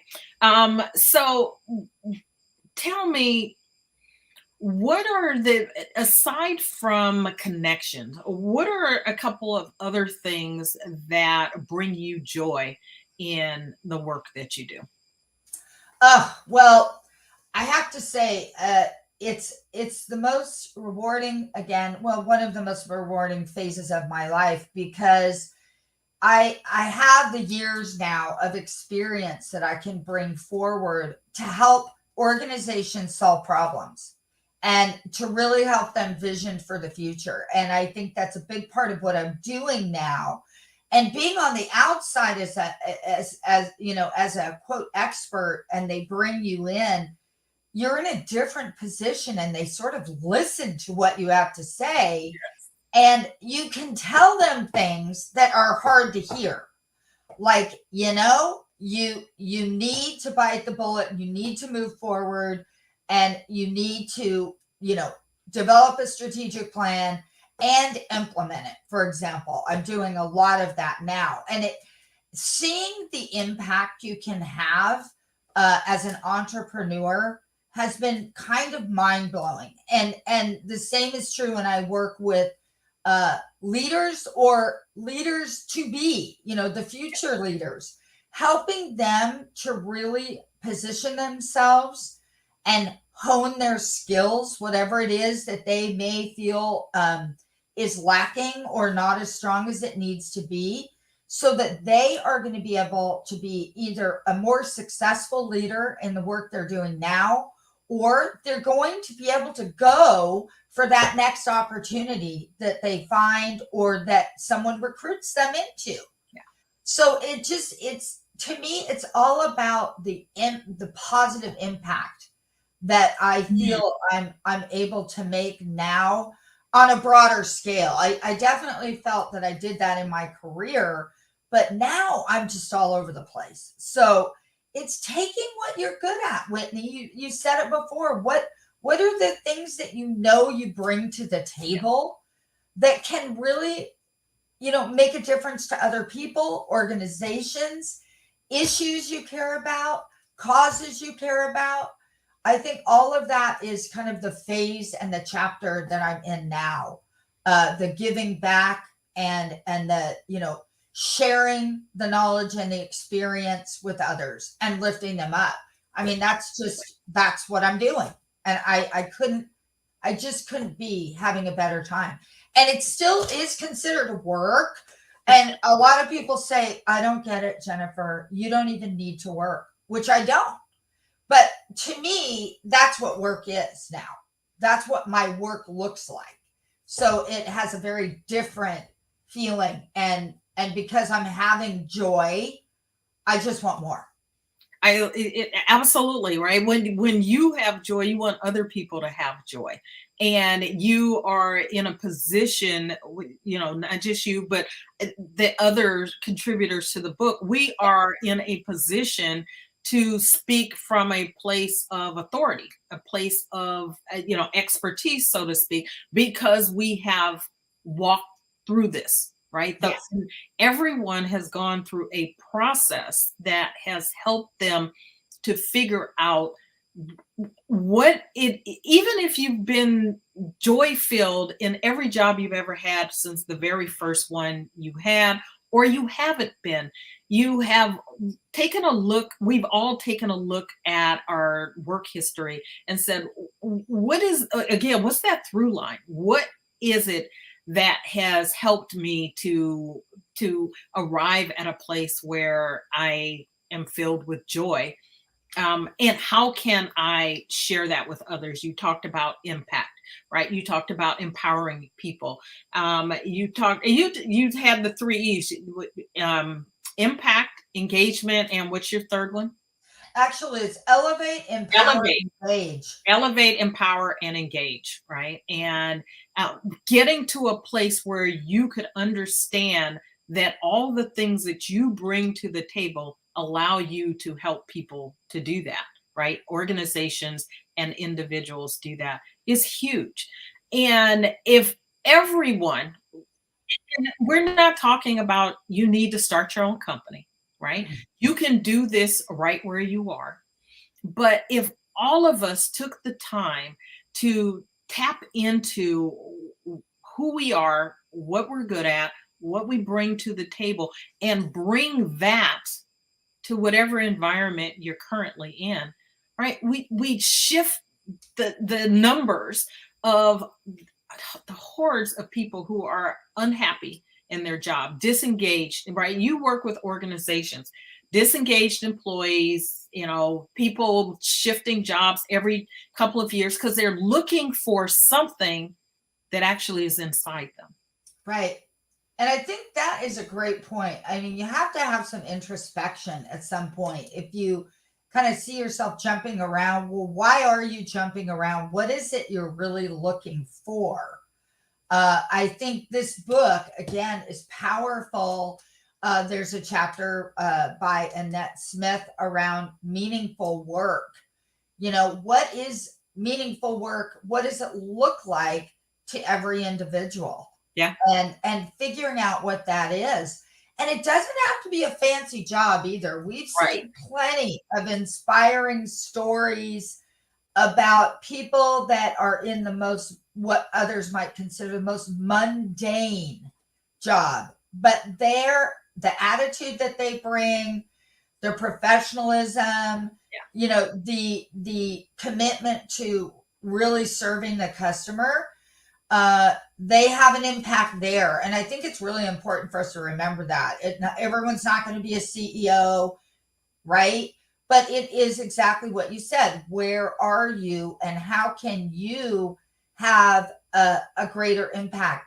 And I think when we do that outwardly, it just comes back. It comes back to us. Absolutely. And you feel the love, so to speak. So it doesn't matter what you're doing. It matters how you're doing it.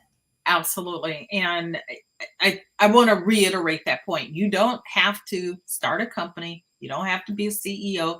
You don't have to have a title of leadership to be a leader in your organization, right? And Absolutely. One of the ways that you can do that is by tapping into the gifts, the talents that you have, what you can bring to the table, and then use it to be a positive impact and change in the organization that you're in. And it could be little things, right? Oh, yeah. That from which the joy that is within you just spreads to others that you're with, helping them, helping someone, mentoring someone, right? Helping someone be better at their job, right? Mentoring or training or whatever. So I want to take a little shift as we get ready to wrap up our time together. And I have asked all the authors that I am interviewing to share a fun fact about them. Oh. And so do you remember your fun fact? I do remember it. I do. Will you give us a little taste? Is that asking too much? Oh my gosh, I don't know if I can do this on camera, but suffice to say, I loved to disco dance in college. I love to dance. And I actually, connected with a guy on the third floor. I was on the sixth floor. And we decided that we were going to enter a disco dance competition. And we rehearsed. And we rehearsed in his dorm room some of the time, my room some of the time. And we went out there and we showed our stuff. And it was the most fun ever. We came in, well, I think it was second, which wasn't bad. But dancing is another thing. If you let yourself dance, there is such a freedom in that. And I've sort of been picking it up again more recently. I have a group of lady friends, and we're starting to go out dancing again. I love that. Can you imagine? I did this in my youth, and I'm on the dance floor, and I don't care if I have a partner now. I'm just spinning to Tina Turner, right? So that's kind of something that I've always loved it. And it was so much fun to do that with this young man at the time that I hardly knew. And we were just friends. And the fact that, we did it together and we made it happen, it was a blast. It was a blast. Moving, dancing, moving, music, those are ways to bring joy into your life, right? Yes. If you want to show up to work joy-filled, then dance on your way to the office, right? In your car, as you're turn the music up and dance, and don't pay any mind to any of the people looking at you thinking you look silly, right? Just exactly dance and show up. Dance on your way into your workplace. It'll make all the difference in the world. So last question, what is it that you hope that readers will get from reading our book? Well, I guess there's the obvious of really believing there can be joy in work. Because I will say, a lot of folks are like, oxymoron, impossible. Right. And it isn't impossible. And again, I do think the way we show up, it's, our attitude, it's kind of, are we open to trying to make the best of a situation? So I think you've got a catalog of ideas now that can bring you joy in your work. And we can't all be wrong, right? We all have found joy in our work, and we've done it in different ways. Yeah. And I think, in terms of what I wrote about, making connection, it literally changed my life. It changed not just my professional life, but my personal life. And so I believe it. And I hope that folks will be inspired, that they'll come away with maybe a few action items, that things they're going to try. You talked about SMART goals. You know, writing this book for me was a goal this year. And I love to set goals and try to meet them. And I think if we don't do that, we're never going to get there, right? You've got to commit to it. So maybe just pick a couple of things that you're going to try and see if it works for you. You know, don't be afraid. If it doesn't, move on to a different chapter and try that. Absolutely. But commit to finding joy in your work, whatever that means for you. I think that's what I hope people take away. I love the title of this book. I couldn't believe in it more. And Whitney, I just want to thank you for bringing me in to the project and helping me and allowing me to be a big part of it, to shape it here this last several months. It's just been a wonderful experience. Well, you're welcome. I want to thank you again.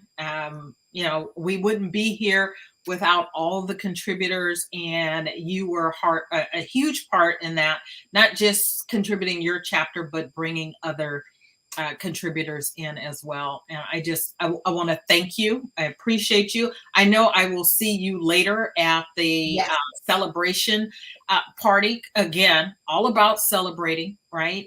And here we'll be connecting and celebrating, right? Something that was a labor of love. So Jennifer, thank you so much. Congratulations again on being an international best-selling author. Woo-hoo! You are working on becoming #1 international best-selling author. So if you have not gotten your copy of The Joy of Work, How Loving Your Work Changes Your Life, please, please, please go to, I forgot to mention this in the last interview, but go to actiontakerspublishing.com/joy. actiontakerspublishing.com/joy. And when you go there, not only can you get a copy of the Kindle book, which is only $1.99, you get the copy of the Kindle book. You can order a physical copy of the book if you'd like. And there are gifts from some of the contributing authors just for you as a thank you for purchasing the book. So with that, Jennifer, thank you. And I will see you later. Yes. And look for me on LinkedIn. Anybody that's watching, if you want to connect. Absolutely. Thank you. Thank you. Bye-bye. Bye. So I'm going to take a 1-minute break. And when I come back, we are going to have our next interview. I have one more solo interview segment. And then the last couple of segments, there will be panels. So Jennifer and my next guest got lucky. They got segments all to themselves, and that allows us to go a little deeper. But I will be back, and when I am back, I will introduce you to our next guest.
I am back and I'm ready to introduce you to my next guest, Jodi Santangelo-Ash.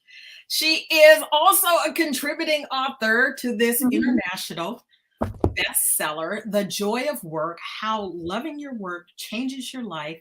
And Jodi is going to introduce herself, of course, but she's also going to talk about the fact that your perfect job is looking for you too, right? She is a law of attraction coach, and she is a magnificent manifester. I'll put it that way. How's that? Magnificent manifester.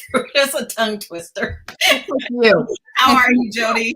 Awesome. Yay. This is so fun. Launch Awesome. day. I All know. good to you, my friend Whitney. Thank you. Thank you. Thank you. It's been a little bit of a journey, right? But we attracted it. Yes, we came did. together. We did. So, Very Jodi, good. let's start here. Tell us a little bit about you, who you are, and what you do. All right. Awesome. So my name is Jodi Santangelo-Ash. I am known as the Law of Attraction How-To Coach because I don't just tell you what to do. I help you apply the Law of Attraction to your life and business step by step by step. So I'm a trainer and I'm a coach. I work with individuals. I do lots of group sessions, and we just have a lot of fun being master manifestors. A master manifester. There you go. We are certified Canfield Success Principal trainers, Yep. and we are also in a mastermind group together, in addition to being co-authors of The Joy of Work. And so, Jodi, aside from Whitney, why did you choose to be a contributing author to this book? Yeah, so well, I'm not sure that you mentioned that we've been mastermind partners for a few years now. Yes. You brought this opportunity to us, and of course, wanting to support each other, we said we're in. So thank you for that. One of the reasons that I wanted to participate in this book is because I thought it would be a great opportunity, Whitney, to introduce this concept of law of attraction for those who aren't familiar with it. And if you are familiar with law of attraction, then this is a great reminder that when you are very deliberate about applying the principles of law of attraction, then you can more easily attract your ideal job, career, business, your ideal relationships, your ideal health, your ideal anything. And so in this chapter, I tell the story about a time in my life when I experienced the perfect storm. My job, my marriage, and my life all started on this downward negative spiral all at the same time. And I know many people have experienced this or something similar. But I stayed in my pity party for far too long. I was blaming and I was complaining. It wasn't pretty. As a matter of fact, my health was just getting worse and worse and worse. Fortunately, somebody introduced me to the law of attraction. And I read the book, I watched all the DVDs. I found myself a law of attraction coach and mentor. Shout out to one of my mentors, Michael Loge. And I was very inspired and empowered. And, then I realized, Whitney, that I could take some personal responsibility for the results in my life, right? Isn't that a novel idea? Yes. And so I was very deliberate about applying the principles of law of attraction to my life. And over time, I was able to turn things around, have some great results. And today, I think I live a pretty wonderful life. And so in this chapter, I share what law of attraction is, why it works, and most importantly, how to make it work for you. And what I love about you, Jodi, is that you walk your talk, right? You live law of attraction, and you are deliberate, intentional. You are conscious and aware of the words that you say, the thoughts that you think, right? And I think back to my time when and I'm using air quotes, when I was miserable in my job, right? And how I was manifesting that, and how I kept the sort of the cycle of that happening, because the more I said it, the more it sucked. Yeah. Right. The more I said it, I'm being honest, I'm being vulnerable here, right? And Yeah. and it took my husband really, challenging me to stop coming home every day whining and complaining about my job, for me to stop and say, one, why are you complaining about it? Yeah. If you don't like it, do something about Yeah. it. Yeah.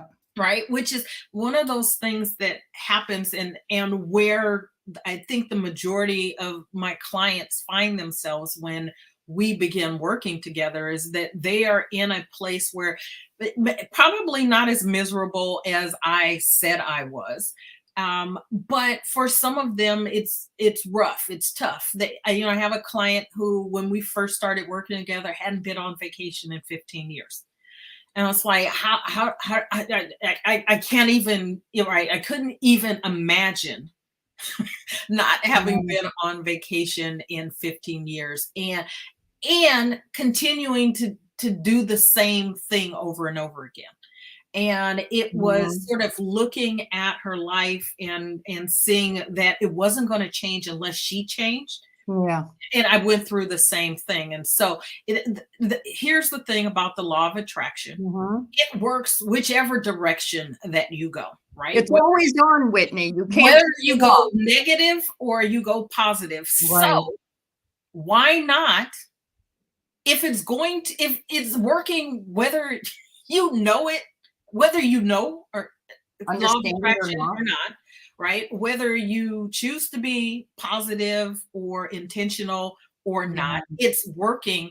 So if that's the case, why not make it work for you?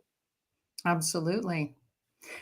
Many people aren't aware, right? They don't know how to do it. They, because when we're clouded under so much, I hate my job and I'm so, it's hard to see the light through all of that. And I know. sometimes that's, and of course, and that's why, coaching is really, really helpful, because, as a coach, we can help you, we can help you identify the things that you're doing and saying and believing and telling yourself over and over again that are causing you to attract the things that you don't want, and then give you tools to help you change that so you can attract more of the things that you do want. Right. Yeah. Absolutely. You have to be really, really deliberate about it. And if I could just throw this in really quick, I'm really excited today, Whitney, that I am launching a new Facebook group, and it is called the Law of Attraction Lounge. And just for the same reason that we're talking about here, because one thing I've learned over the years is that it is a practicing law of attraction and coaching law of attraction is just how important it is to stay connected to the message and connected to like-minded people. Yeah. It's like if you're going to go and learn some French, take some French lessons, you come home and you have nobody to practice with, right? It's not going to remain at the top of your mind.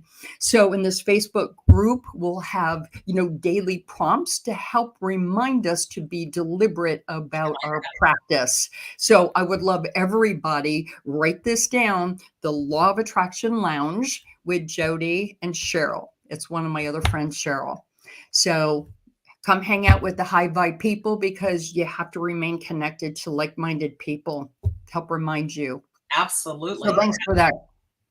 Yeah, that's what we're here for, right? It's a collaboration, and we are we're partners, and we're always looking out for each other, opportunities. And this is one of those things where opportunities find you. So if you were thinking, right, they're talking about this book, I think I'm going to buy this book, which you should.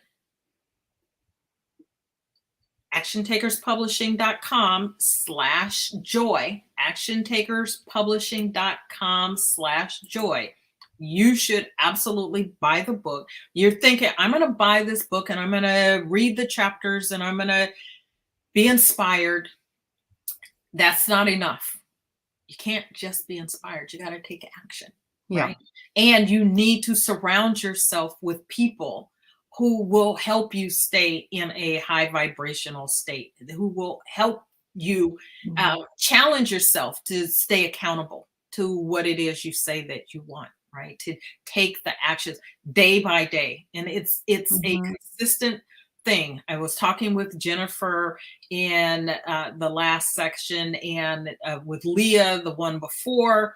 We're talking about dancing or music, and Leah's learning to play the drums. I'm learning to play the piano.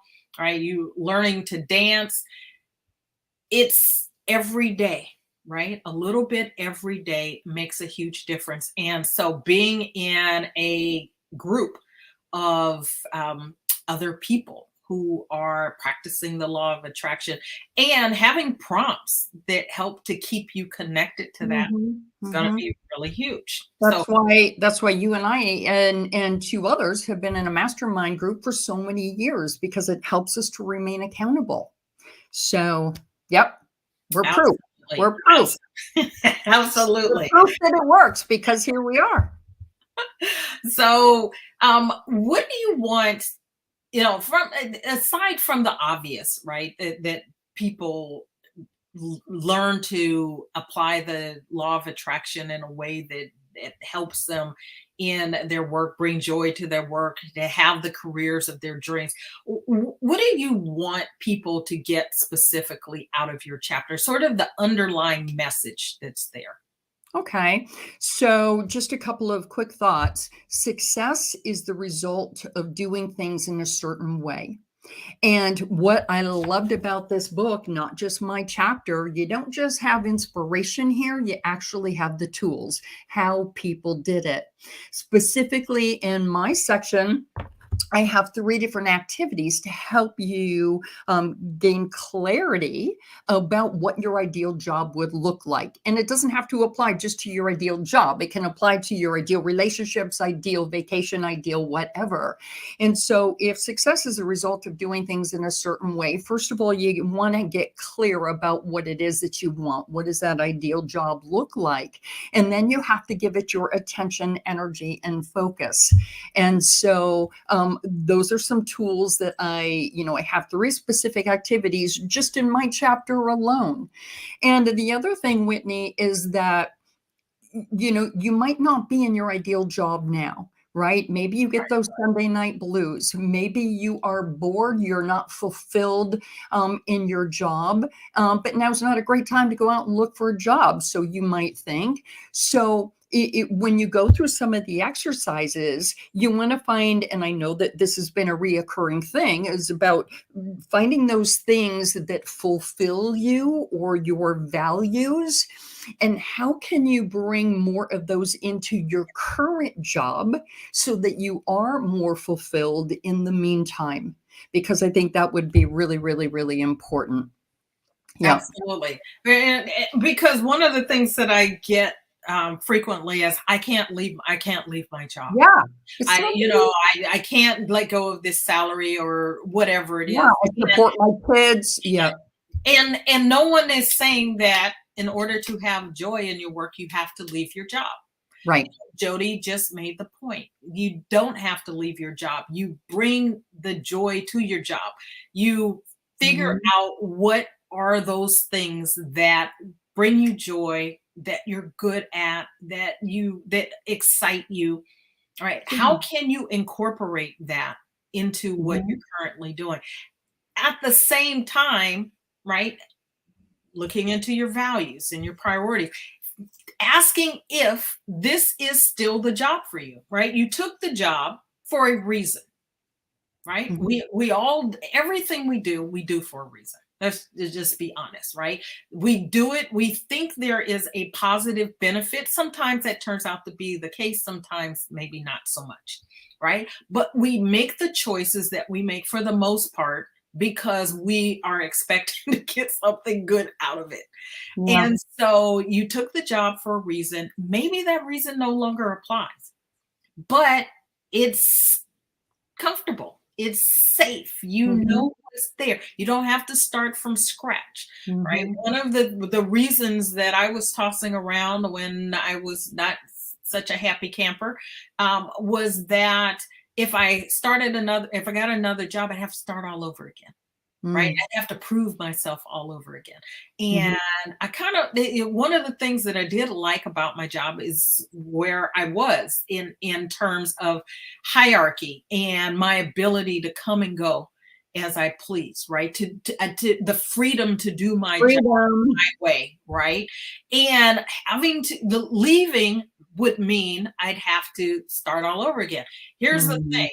I was having a conversation with a coach, and she said, why would you think that's the case? Right? It was a limiting belief.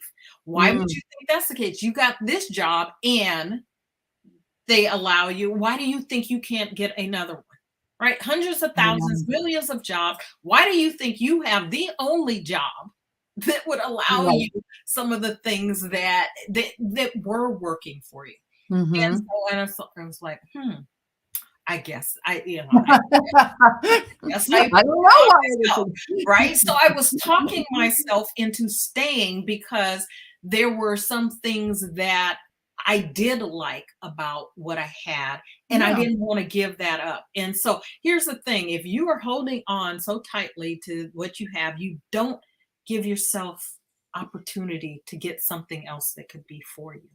Right. And so that's why the introspection, the self-reflection, walking through your values, the multiple people in the book have talked about, identifying your values, identifying goals and the like, because the more clarity you have about that, what you do want, not what you don't want.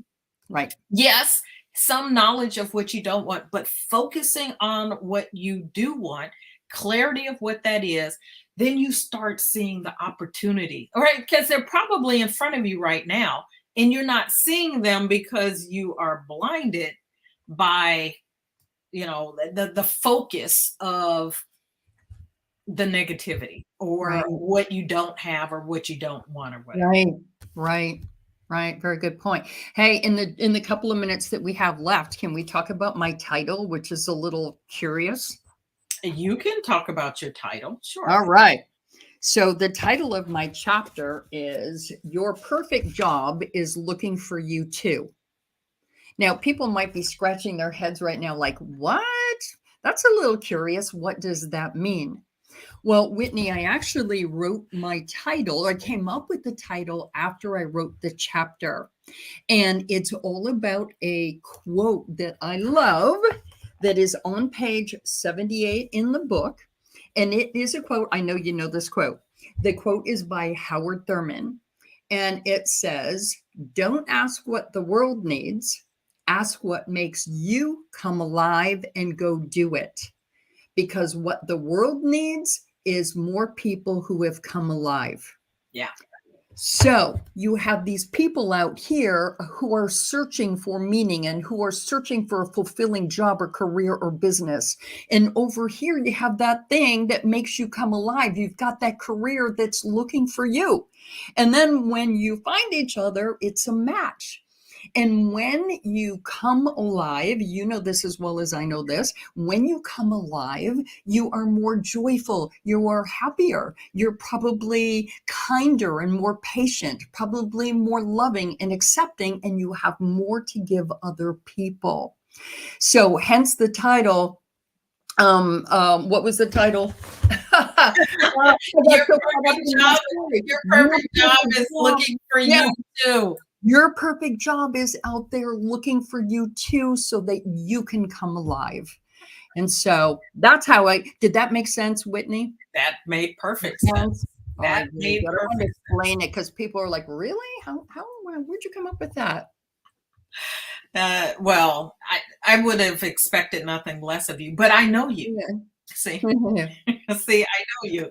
Other people might be asking that, but it makes sense, right? Going back to the whole concept of law of attraction, when you know what it is you want and you are intentional, you don't have to like every second of every day be like begging for it, right? That's not what we're talking about. It's not begging for it, but being in that state, being in that frame of mind, being intentional, being clear, right?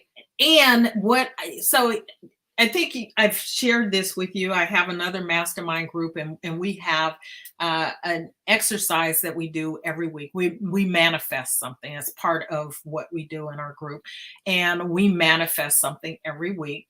And we look for some, sort of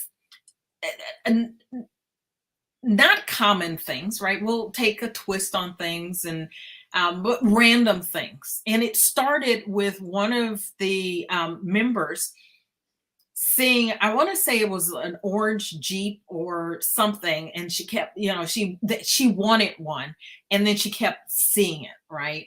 And then it's like, well, it started as a test. Let's do this. We would pick these random things and then see how they showed up.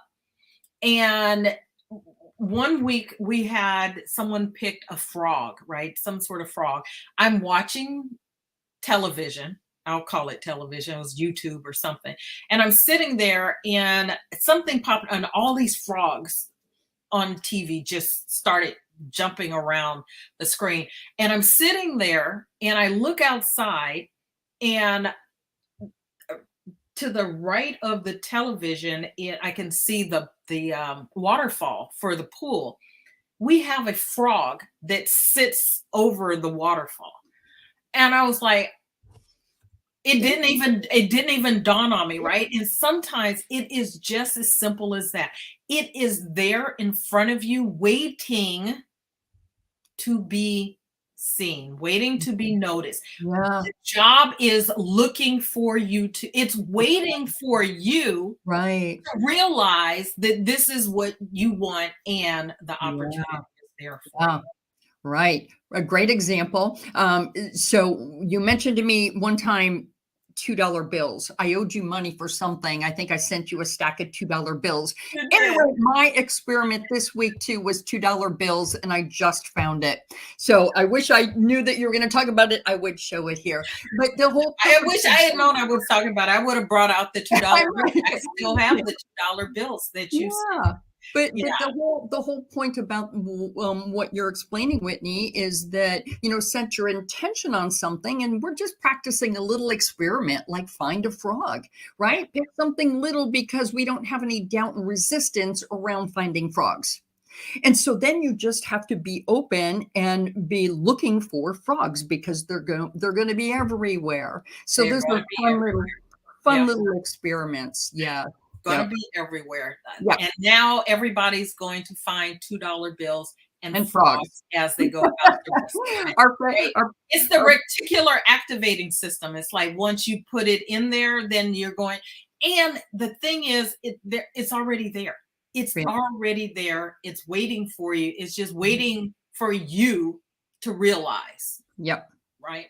Yep. So I want to ask this question. I'm asking everyone I asked everyone to share a fun fact, right? The point of our interviews are for people to get to know you. And so you shared a fun fact. Do you remember what your fun fact was? I do. Yes. So right out of college, I was a flight attendant for a commuter airline out of Miami. And so when I told my mom, hey, Mom, guess what? I'm a flight attendant. Woohoo. She's all excited, like thinking she's going to go to Paris and Italy and all over the world, right? But it was for a commuter airline. So one time I called her up. I'm like, come on, Mom, come on down. I'm going to take you on a trip. Woohoo. She's all so excited. Well, her first trip I took her to was Cuba. So besides being a commuter and traveling around locally, we also did charters to Cuba. But she got to spend the night under the stars and dancing at one of a very popular nightclub outside that was, wonderful band music and everything. So anyway, that was kind of fun. The Tropicana, right? The Tropicana. Yeah, the Tropicana nightclub. Love it. Mother's like, woo, she's going to take me to some really cool places. Mom, we're going to Cuba. That is a really cute, cool place. And the Tropicana must have been amazing. Yeah. So as we wrap up, we talked about your chapter. Yeah. And you'd like people to walk away from your chapter. I'd like to expand that to just the book in general, right? You've read most of the stories, if not all of them. And what is it what is the message that you hope people walk away from the book sort of in its entirety? Well, again, number one, it's not just an inspiring story. I mean, you can get inspiring stories all day long, and you'll certainly get them in the book. But you also get how they did it, and people share absolute tools. I mean, I'm talking about do this, step 1, step 2, step 3. So really, really, really helpful for you. So if you feel like you're stuck or maybe not in an ideal role, I think that you're going to walk away with tools. And I did want to share that my story reveals how I found my joy at work, and my awareness and my opportunities sprang forth from a personal struggle. So I want to leave you with this. What about your story? Because we all have a story. So what life experiences can you draw upon, either positive or negative, that might lead you to what you're truly meant to do? Because that's what happened to me. I love that. Right, just something to think about. And you're absolutely right. We all have a story. We've all been through something, right? Yeah. And there are lessons in absolutely everything, and guideposts, right? That things that can help you if you are willing.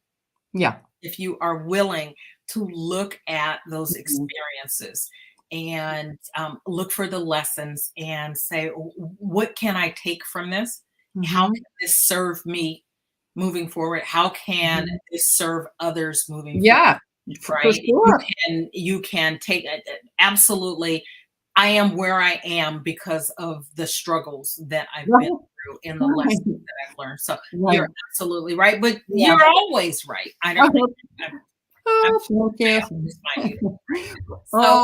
You were so right in picking a wonderful book for us to participate in. So yay, thank you so very much. It's been a joy. It's been a labor of love, right? It's been a couple of years in the making, but what I believe is that this is the time. This is the right time for the book. What it was in the past, and when it could have been published before, the impact that we need to make is with the iteration that it is, and it's for such a time as this. I'll leave it at that, right? For such a time as this, and we have in our workplaces a lot of people who are struggling and need the message that it is absolutely possible to enjoy your work, and it takes some inner work for you to figure out what that is and how to make it happen. But it's absolutely possible. 20 people in this book tell you how. Again, Jodi's story, her chapter, The Perfect Job is Looking for You Too, right? Get the book, read it, read her chapter, read all the chapters, see how the tools, the strategies can help you. Jodi, thank you so much for making time to come and chat with me. And congratulations on, again, being published author, best-selling author, international best-selling author as we continue our climb to being a #1 international best-selling author. Very cool. And so I know I will be doing another program with you later in the day. I look forward to seeing you then. Until then, you take care, and thank you. And I will get ready to transition over for our next panel. And so the next panel are 3 people that I don't know. So I've talked to people thus far that I have working relationships with. And the next panel, I don't know all of these ladies in a intimate way like I have the others. So I'm going to get to know them just like you're going to get to know them. So coming to the stage, we have Diane Davidson, Nicole Townsend, and Carrie White. Hello, ladies. How are you? Hello. Hello. Good afternoon. It's a pleasure to have you. We are here talking about the international best-selling book, The Joy of Work, How Loving Your Work Changes Your Life. And I have with me 3 more contributors to the book. And so the place I want to start is by asking you to just introduce yourself, tell us a little bit about who you are and what you do. And then we'll get into some discussion about the book and some other things. So Diane. Good morning. Hi, Whitney. Hi, Nicole. Hi, Carrie. My name is Diane Davidson, and I live in Roseville, California. You're just up the road from me. Really? Where are you? I'm down in Elk Grove. Wow. Yeah, we're in the Sacramento area, and Nicole is nearby too. Oh, cool. Yeah. So I'm a leadership development consultant. So I train management classes and leadership classes, and I'm an executive coach, and I'm also a singer. So my chapter talks about transferring those performing skills into the current work that I love to do. And I heard about Joy of Work through a mutual friend of Nicole and I, Dr. Janice Thompson. And so that's how I know about the book. And I've been wanting to write a book about transferring my singing and performing skills into what I do today. And I've been thinking about it for years. So when Janice mentioned about the joy of work and kind of the purpose of the book to share our stories about loving what we do, I just jumped at the chance. So here we are. Now is the time to do it. So I was so glad to hear, Whitney, that you had this idea about the book, and I'm so happy to be a part of it. Well, I am happy that you chose to be a part of it. Very grateful to Dr. Janice for bringing you and Nicole into this project. It is the collaboration project is an opportunity to sort of get your feet wet, right? People want to write a book. Writing a book can be a daunting task, right? It's time consuming, and it right, the numbers of people who want to write a book and those who actually publish a book, very small percentage of people who say they want to write a book actually do it. And this is a way to make that happen. So I'm going to use that opportunity to make a plug. I don't get anything out of this, but Action Takers Publishing is the publishing company that has published our book, The Joy of Work. And if you are interested in writing a book or collaborating on a book, check out the actiontakerspublishing.com. That's my little plug for Action Takers separately.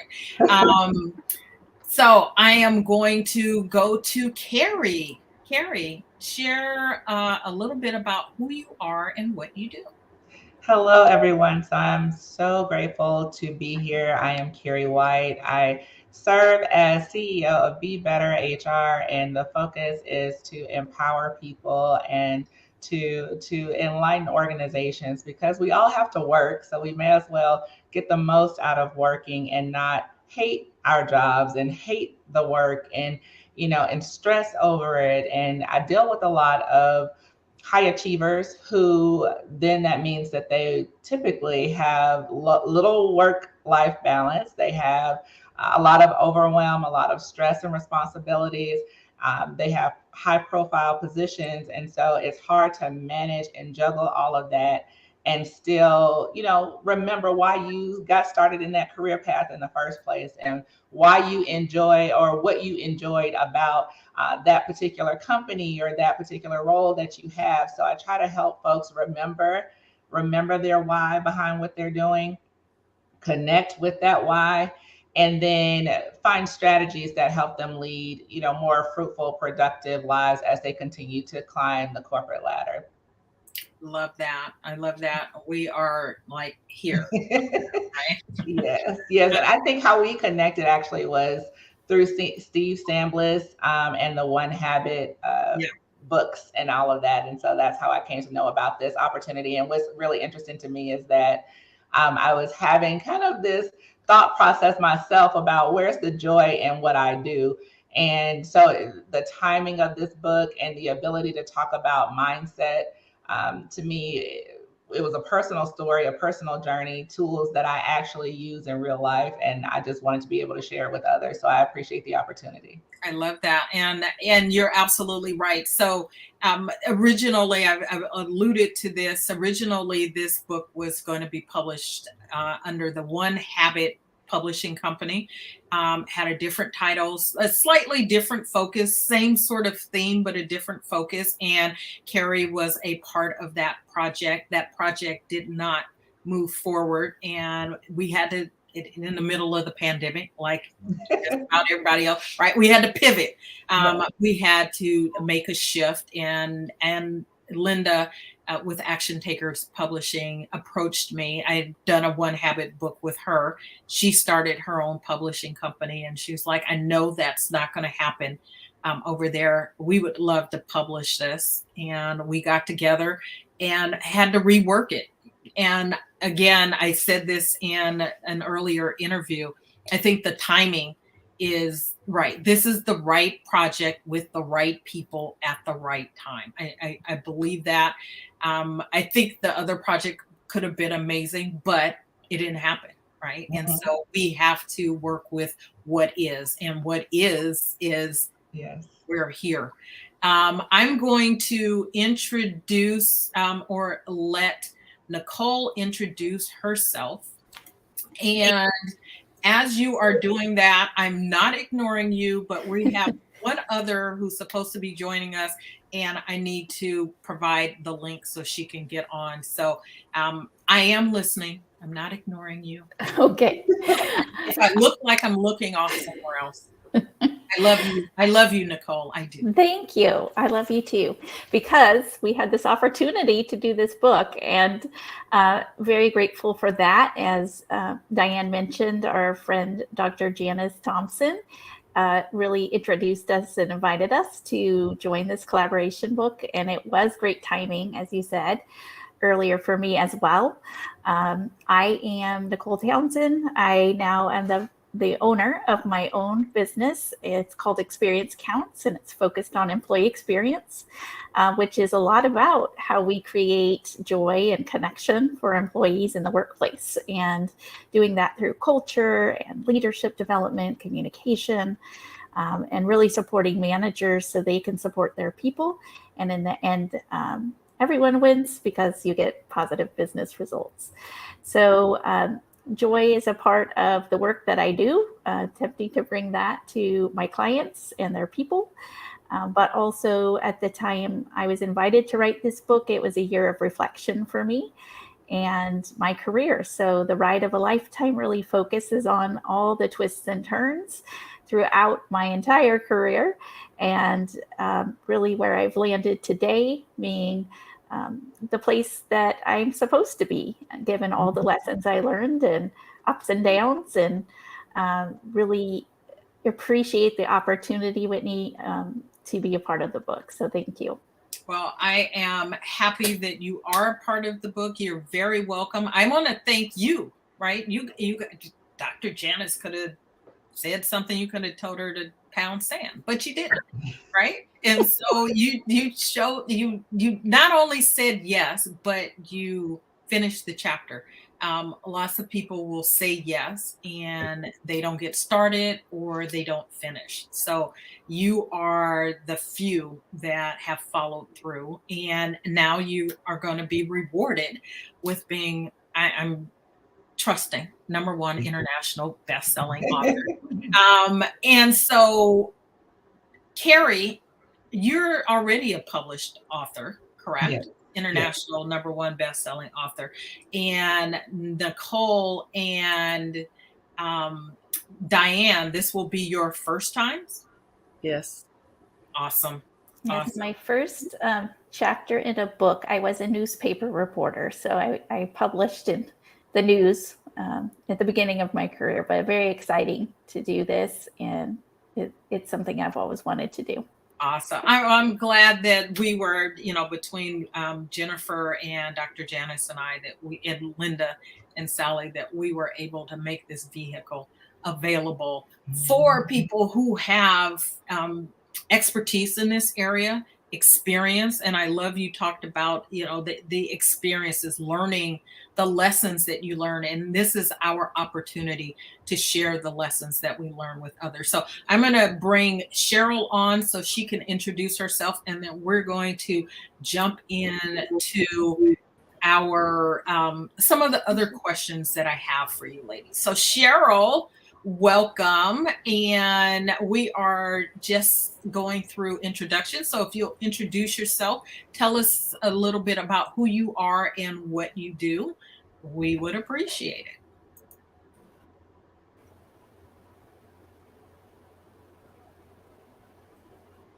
Yes, no, maybe?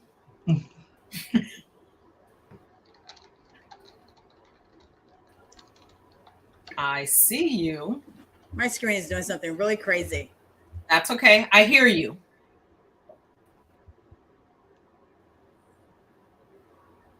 I don't know what's going on. It's really crazy today. I got you. Can you. hear me now, huh? Okay. We can hear and see you. So yes. I'm Sheryl Mays, and I am in Orlando, Florida. And I'm excited to be a part of this project. Because it's crazy. I'm excited to be a part of this project, the Joyful Work. This has really allowed me the opportunity to take a look back. I mean, sometimes we don't get that retrospective opportunity where you can just grasp everything that you've learned and then realize that it was for your purpose today. And so that's what I had the opportunity to do with this book and for my chapter. And then my work serves my purpose is the title of the book. And it led me to be able to do what I'm doing today, which is to serve. My role is the customer experience expert. And so I work with businesses on their customers' experience, partnering over there with Miss Nicole as she's working on the employees' experience. One of the things that we know is that the experience is what's mandatory, because that's what helps people when it comes time for not only engagement, but if you want to increase sales and revenue, you got to bring people back. You got to give them an experience that they remember and something that makes them feel valued.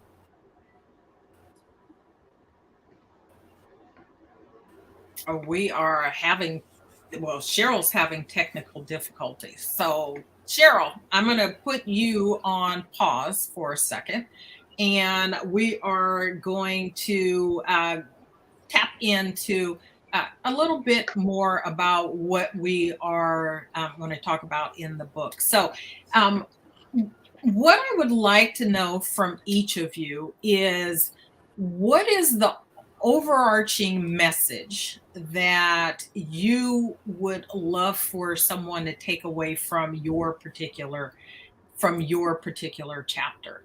What is the message that you would like for someone to take from your chapter? And I'm going to start with you, Carrie. Okay, sure. So from my chapter, I want people to understand that even though there are many things coming at us at all times, so you have to deal with other coworkers, you have tight deadlines, you have budgets you have to adhere to. There are all types of factors that impact our state of mind and our perspective on work and our perspective on our job. But really, where the happiness comes into play, really where joy is found, is what you think and feel on the inside. We cannot control how our coworkers show up to work. We cannot control the phone call from a customer. We cannot control those things. And so, what I want people to understand is that when you take control of whether or not you have joy because of how you think, because of the stories and the messaging that you tell to yourself, because of the mantras that you say to yourself, that inside job, that inside work, that is how you actually find joy and operate from a place of joy, and don't allow these various factors to come into play and then take you off of course, because many times we get these jobs and we're grateful for those roles. We're grateful for that new paycheck or that increase or that promotion. We're happy in that moment. And then when all of those factors start coming at us, we start to resent it. Well, the job is still the same. The work is still the same. It's how you're feeling about that work. It's how you're accepting and allowing that to determine how you respond and react and feel about it. So you have to work on the inside to remind yourself why you were grateful for that position, why you wanted that promotion, why you wanted to work at that company. And all of that is your self-talk. And so my key takeaway is to remember what you are saying to yourself, even in the heat of the moment, so that you can remind yourself that you wanted this, you wanted to work at that place, you applied, you submitted your resume, you went for that promotion, you accepted those job offers. And so, the more that you are able to tap into that why and stay connected to who you are and what matters to you and be positive about those things, the better experience you will have on a job. So here's the interesting thing about your chapter, Carrie. So you could have written my chapter. I could have written your chapter. Our titles are like very similar. Her title is where did it go? Where did yours Finding Joy in Work? Finding Joy in Work. It's an inside job. Mine is Joy is an inside game, right? So very similar in our approaches to that.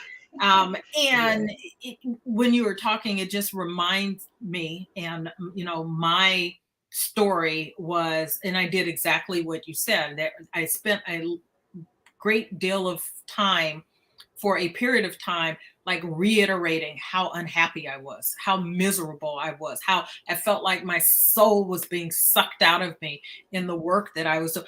It was the same job that I had the day that I got it, when I was extremely grateful that I got the job. It wasn't my dream job. I will say that it wasn't, but I needed a job, and it was the job that I got. And there was nothing wrong with the job in and of itself. It just wasn't the job for me. And instead of taking the action and removing myself, being more diligent about removing myself, I sort of just kept on this, how unhappy I am, blah, blah, blah, blah. And the end thing was that when I was coming to the end of my tenure there, I went to Tony Robbins, right? And I had been thinking about leaving and all kinds of things. And Tony said a number of things that Tony, like we're like this. He said a number of things that resonated with me, but one in particular, you said, nothing has any meaning other than that which we give it. Right. And the fact that I kept telling myself, of course I was miserable, because I kept telling myself I was miserable. I didn't have any choice but to be that. And when I made the decision to stop being miserable, right, and to turn that around, it changed. And when that changed, it opened up opportunities for me to sort of extricate myself from a situation that honestly was only about a mismatch in values. There was, made good money, worked with great people, all of that. It was just, it wasn't for me. Right. And so we have to, like you said, Carrie, remember what we get from the positives that we get from something. And if it's not for you, take the steps that you need to take to move on, right? That's all you need to do. You don't have to sit and sort of dwell in that, because the more you dwell in it, the harder you're going to make it for you to get out. Or if you do get out, you go from out of the frying pan into the fire, right? Or the same thing, only different, because your energy, what you're bringing, what you're attracting is going to be the same thing. And so it's all here. In total agreement with that. And so I try to help people remember that even if you do choose to go somewhere else and get another job, but make that shift internally, first. Yeah. So that you can attract what you actually want and not more of what you don't. Absolutely. Absolutely. We're going to have to collaborate on something. Yes. Agreed. Nicole. Yes, so I would say for my chapter, it being really a reflection on my career, I would want people to take from it that all of us are going to have these twists and turns and ups and downs, and really we will learn from the highs and the lows. And at the end of the day, all of those experiences make you who you are today. So I can say, looking back on as young as I was, starting my first job to now, there's a thread and a theme of being connected to people and their experiences and their stories and having deep empathy. All of those things are themes throughout my career, whether I was working in the field as a newspaper reporter or in corporate or in a grocery store.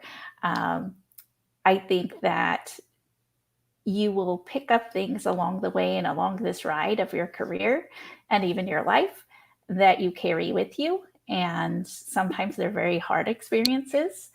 And other times they can bring you a lot of joy, but overall they make you who you are and can help you get to where you really need to be based on the experiences and influences you've had.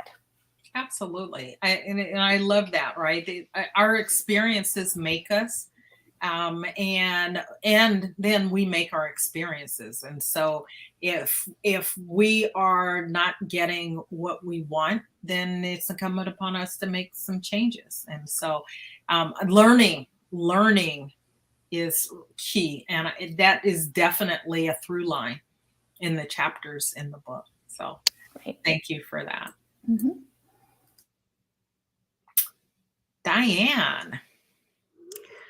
I think raise your voice for me, and the theme through my chapter is about bringing your whole self to work, bringing your passion to work. And I guess this was a reflection on my whole career as well. And bringing all of yourself to work would be bringing all of your skills to work. So as a musician and being in a band, there are a few things that you do to prepare to perform. You bring yourself and your skill. Like me as a singer, I would have to practice and learn the song and practice on my own. So that would be compared to honing your skills. And then when you show up, well, you have to schedule band practice and get a place to practice, so there's a lot of preparation, just getting the group together. And then when we got together, we had to play off of each other. So there's a lot of teamwork that happens there. And then we'd have to book our gigs. So there was marketing involved in advertising. And then we would take the lead and be a team player. It's like you would solo and the rest of the team would back you up. So there's a lot of communication that goes on. There's problem solving. There's dealing with the audience, So that's taking feedback, saying thank you. Someone would say, play Freebird. And I'm like, oh, we're playing jazz. So how do you, take feedback from your constituents or cohort or whatever, right? So there's all of these skills that you're developing. And then it was odd to me that all of those things are now things that I'm working with executives, you know, when I'm coaching them. It's communication skills, problem solving, creating, you know, all of these things. And it just was like, wow, you know, all of these things transfer. So for all of us, we have skills that we don't even realize could transfer into dream jobs. You know, so I think that's the theme of my chapter is to recognize that we have this. And I talk about imposter syndrome, and we don't always realize what we have going on that could take us to the job that would really be joyful work for us. So that's the theme. Don't cut yourself short, bring your whole self to work. And when people say to you, you know what you would be really good at, listen to them and then just enjoy the journey.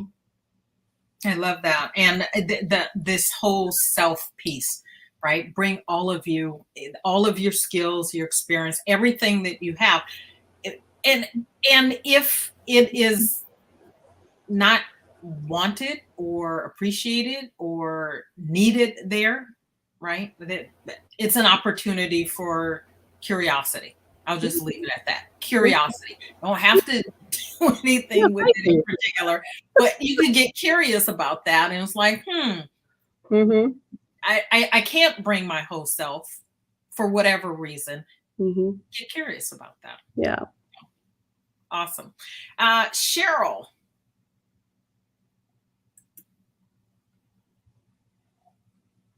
She's still having technical difficulties. Oh.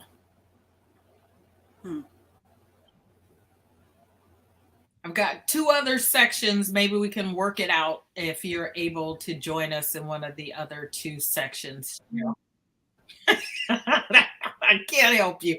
All I know is Sally and Lynda had some technical difficulties on their sections on their interviews as well. So maybe it's just one of those days. So let's, as we get ready to wrap this up, each of you had shared a fun fact about yourself. And so this is just to help the audience get to know you a little better, right? We want people to not only learn something from the book, which we absolutely do, but to be vested in who wrote the book and get to know who you are. So let's see. Diane. Okay. Do you remember what your... Yeah. I wanted to share a fun fact of Janice too. 2 birds with 1 stone. So I still sing and perform, but mostly in Europe because they love jazz over there. And I still sing jazz. And a few years back before COVID, I was doing a tour of Poland. And my manager couldn't go with me. And so a fun fact is that I asked Janice to go with me in place of my manager, and we toured Poland as I did concerts all over Poland. And so Dr. Janice Thompson and I toured Poland together. Oh, cool. That sounds so cool. And she acted as your manager? Well, yeah, it was already planned. The manager had all of the concerts planned. So we said that she was going to be my handler. So that meant that she had to make sure that I had beer when I needed it or coffee. And it was up to her to decide which one I needed. I love that. That is so cool. That was fun. Carrie. Okay, well, mine is pretty simple. I love the ocean, and I know a lot of people love the beach, but one of the things that I particularly love about going to the ocean is because it's so vast and mysterious. It's very, calming. I'm a fire sign, so I'm a Sagittarius, and so the ocean is always something that really just relaxes and mellows me out, which is necessary for who I am. But I get really creative around nature. So and it's not even just loving the ocean, but loving, I'm a tree hugger. I don't look like a hippie or anything like that, but on the inside, I am a closeted tree hugger. So I absolutely love nature. It's where I find myself most connected to God and most connected to creativity. I can think of all kinds of, opportunities and new ideas and products and services when I am in nature. So that's usually not something that people think about when they think about me. Nature is not, but I absolutely love it. I love that. And I love the ocean, the beach as well. So yet again, right? There we go. And Nicole, your fun fact. Okay. So when we were creating the logo for my company, I wanted to find a symbol that was meaningful. So it is a heart, right? And so I am always wearing at least one piece of jewelry with a heart on it. I have more heart earrings than I can count. And people like to get those for me. So I'm about ready soon to ask my husband to create some kind of earring display so I can have them all out and really look every day at them all to choose the right one. Yeah. That and is very cool. Anyone, so I have a talent network, an awesome team of subcontractors.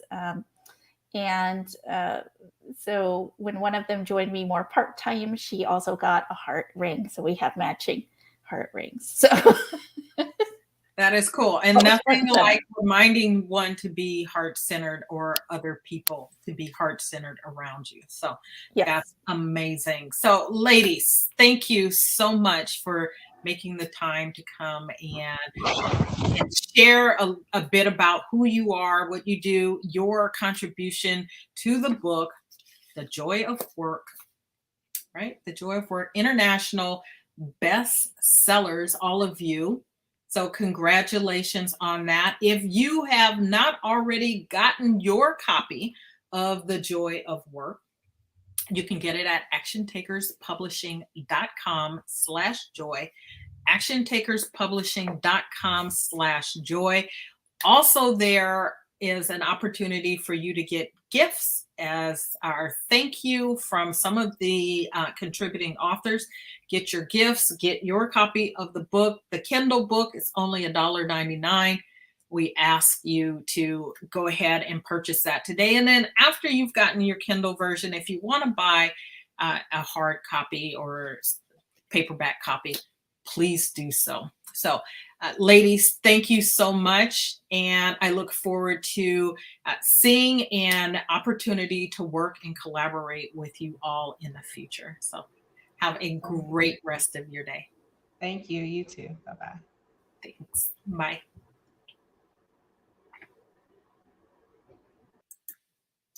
And so we are getting ready to move into our next panel. And I have with me coming to the stage, Lynda Sunshine West and Sally Green, the founder and CEO of Action Takers Publishing, and Sally Green, the VP of all things important at Action Takers Publishing. She is the one that keeps us on track. She keeps us authors on track. And so, first of all, I want to say thank you to both of you for bringing this project to your publishing company. And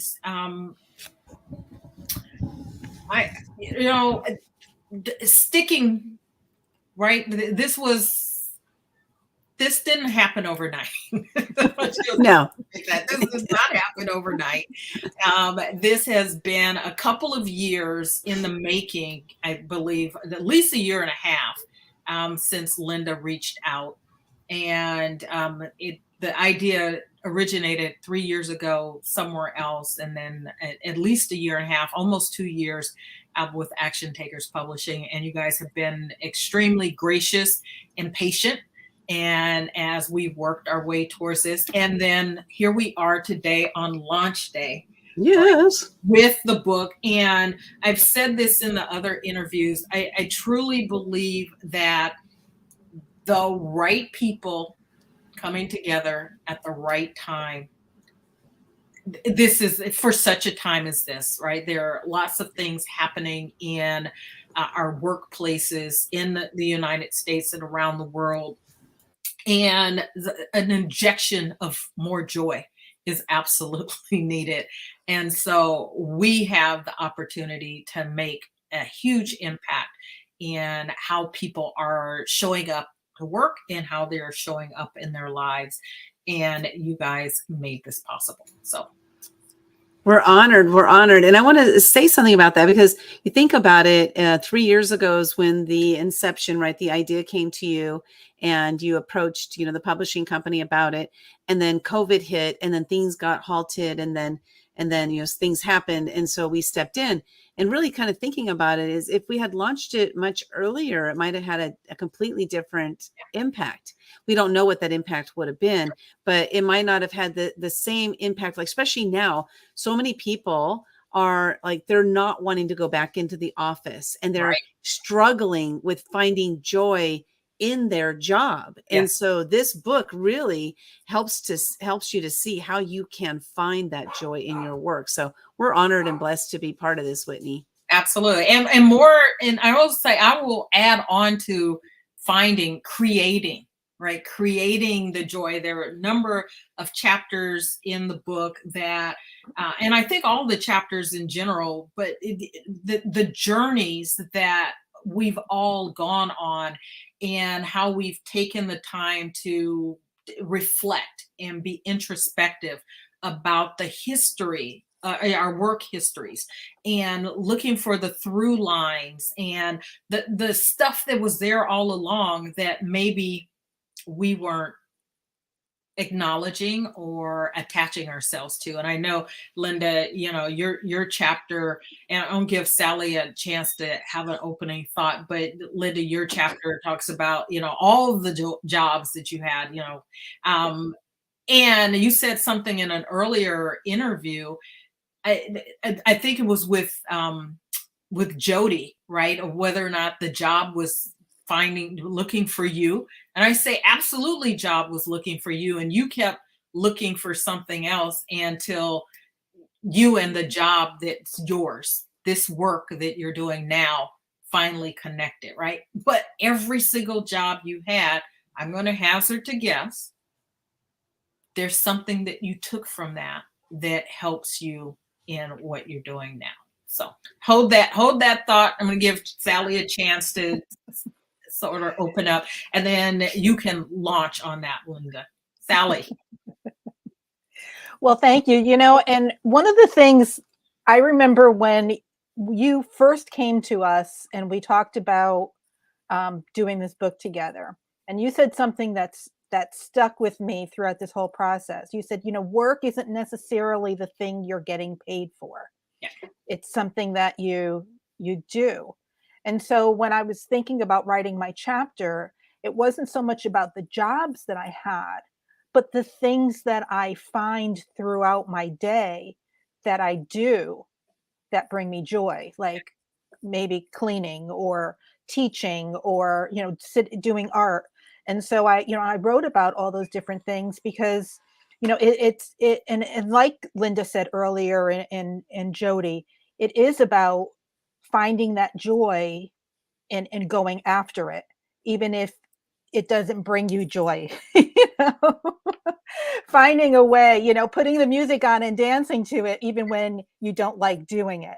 So, so that's my take on it. But awesome. No, you're absolutely right. And it's not, we think of work, careers, jobs. A lot of people think it's just a means to an end. And for a lot of people, that's true, but it doesn't have to be. And so one of the overarching themes or messages that I want to get out is that it doesn't have to be a grind. It doesn't have to be drudgery, right? We get to decide what it is. Ultimately, we get to decide what that work is. And as someone who has come from a place where, and I can laugh about it now and throw up, air quotes around being miserable in my work and all of that. At the time, it was very real. And it was painful. but in the end, there wasn't anything wrong with that job. There are people who do that job here in California, throughout the country, around the world, love the work that they do. It wasn't for me. And ultimately coming to a place where you recognize whatever it is you're doing, whatever job you have, whatever career you're in, industry, etc., coming to a place where you recognize that maybe it's not that job, it's just that it's not for you, and it is feedback. Whatever you're feeling is feedback for taking action and moving in another direction. It's not good or bad. It just is, right? Yeah. Lynda. You want me to answer that question from earlier? You can answer the question from earlier. You can say anything you want to say. Well, first of all, there was something Sally mentioned. I was like, who says that? But I don't know. Who enjoys that? She mentioned cleaning. And I was like, that is like something that I chose to I was like, that's like the last on my list of joy. You come over to my house. But you enjoy the result of the cleaning. See, I do. So there's been there as well. Especially when somebody else has cleaned. I don't need to have been the one that cleaned, in order to enjoy it.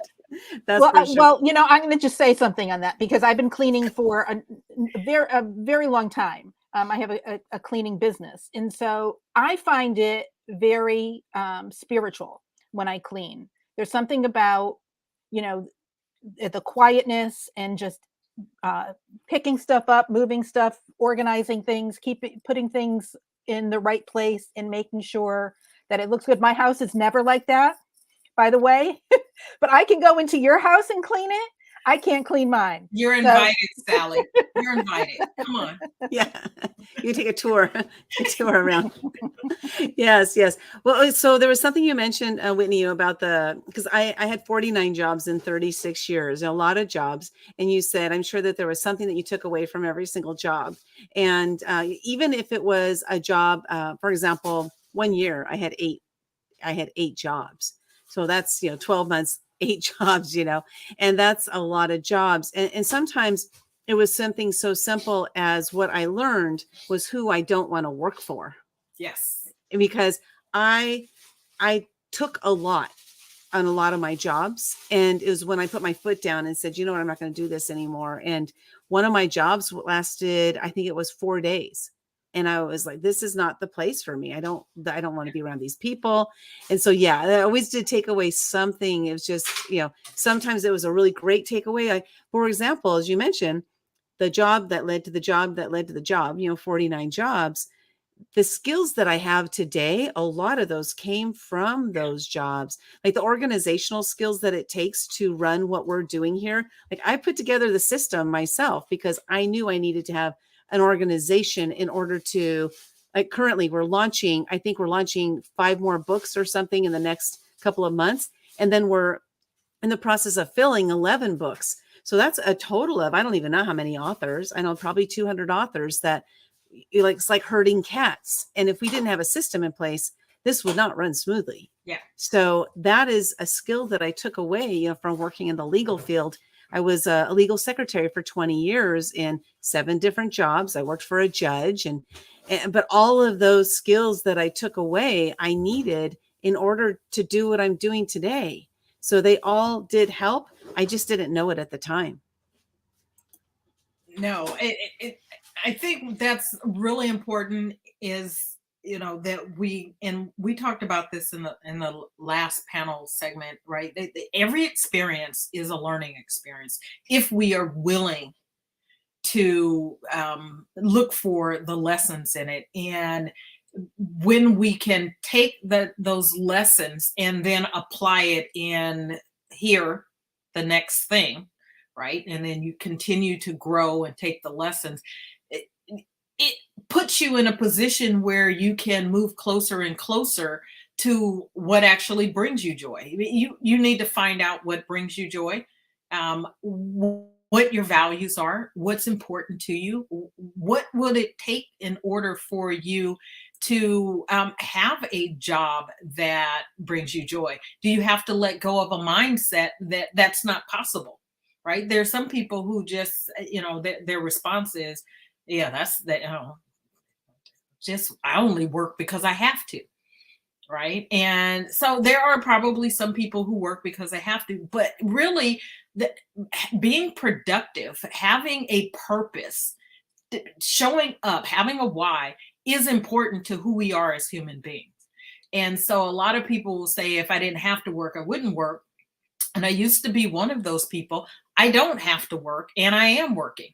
Right. But I've created work that resonates, that I'm in alignment with my values on it, and it makes a huge difference. It's a shift that started when I was in my last job.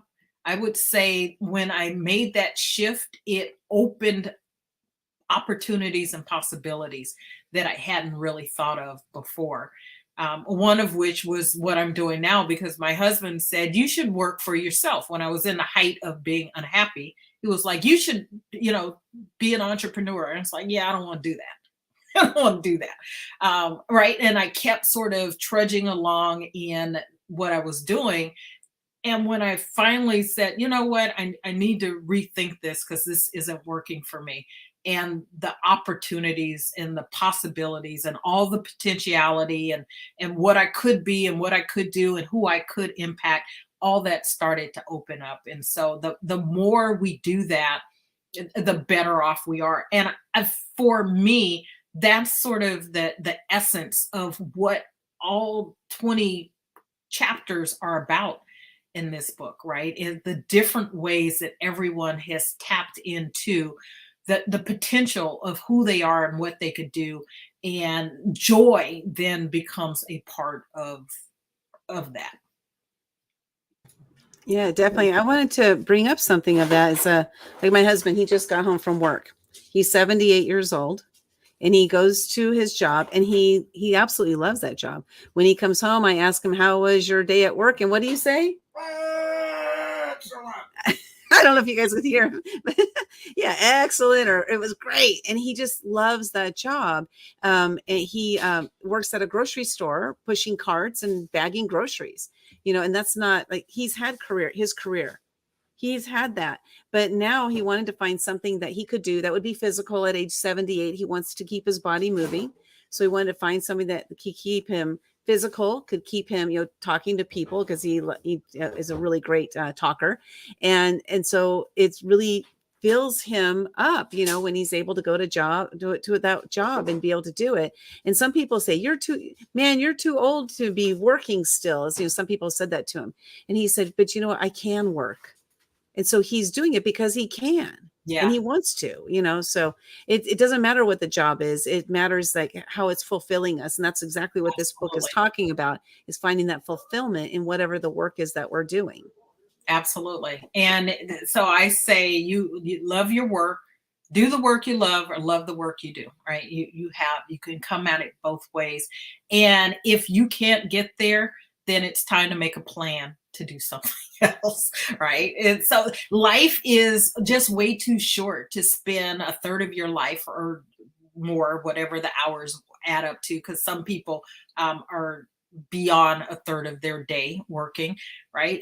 Life is way too short to be doing things that you don't enjoy, that you don't love. Well, at least if you're spending more than a third of your time, Lynda, you're doing something, you're having fun. I see you absolutely every day, and you're having fun. Does that mean every moment is rainbows and unicorns? No. I'm sure you have challenges and frustrations and all of that, but the big picture is that you're making impact, you're serving people, you're using your skills, your talents, right? It makes a difference that you're doing what you're doing, and that all the lessons from those 49 jobs are serving well. Yeah. Well, I want to talk just one thing on that, is that when they talk about work-life balance, I'm like, what the heck does that even mean? Because I want to be imbalanced. I don't want to be balanced. And the reason I say that is because I want to be overflowing with joy. I want to be overflowing with that I want the balance to be like icky and amazing. I don't want it to be like this, you know? So for me, that work-life balance isn't something I strive for. I strive for every single day, loving what I do, showing up, and, you know, being passionate about what I'm doing every single day. Now, it's not 24 hours a day by any means, but I would say probably every day, I do experience tremendous joy in what I do every single day. So, and I think there's a good lesson in what you just said. Work-life balance, right? You're striving for something different. I actually love work-life balance, right? And for me, it means a totally different thing than what it means for you. For me, it means that I get to sort of run my life and my business the way I want to, based on my values and my priorities. And I don't have work crowding out relationships. I don't have work crowding out, you know, the time that I spend napping, because anybody who's watched me on any program, I nap every day, right? I'm napping, I'm working out, I'm interacting, I have lunches and coffees with people nearby, sometimes virtual. Those are things that matter to me. And so the bottom line is, you have to figure out what matters to you. Figure out what matters to you. What are your values? What are your priorities? What's your vision for your life? How does work fit into that? Right? How does it fit into that? And Lynda has I would say we're probably much more alike. We're using the terms maybe a little differently. I would say we're probably much more alike than the way we're using the terms would indicate. Yeah. But in the end, right, you're doing what works for you. I'm doing what works for me. Sally's doing what works for her. And I imagine you guys, in working together, have figured out what each of you is bringing to this company that works for both of you and the community that you serve. For sure. Sally, you're in agreement? Yeah, definitely. No, definitely. And it's been a journey, you know, and it's, you know, finding that joy, but also stepping outside of your comfort zone, doing things that are difficult, doing things that, you know, maybe you don't want to do, and just, you know, being persistent in the actions. Yeah. You know, and, you know, Lynda and I have been together now, what, a year and a half, 2 years? Yeah. Doing this together. Together we've launched, I think this is our 23rd book, or 22nd or 23rd book together. And so it's been that journey, and she's got the organizational skills down pat. I think a little bit more of the creative, spiritual, you know, crazy side. And, you know, it just I'm crazy. I'm crazy.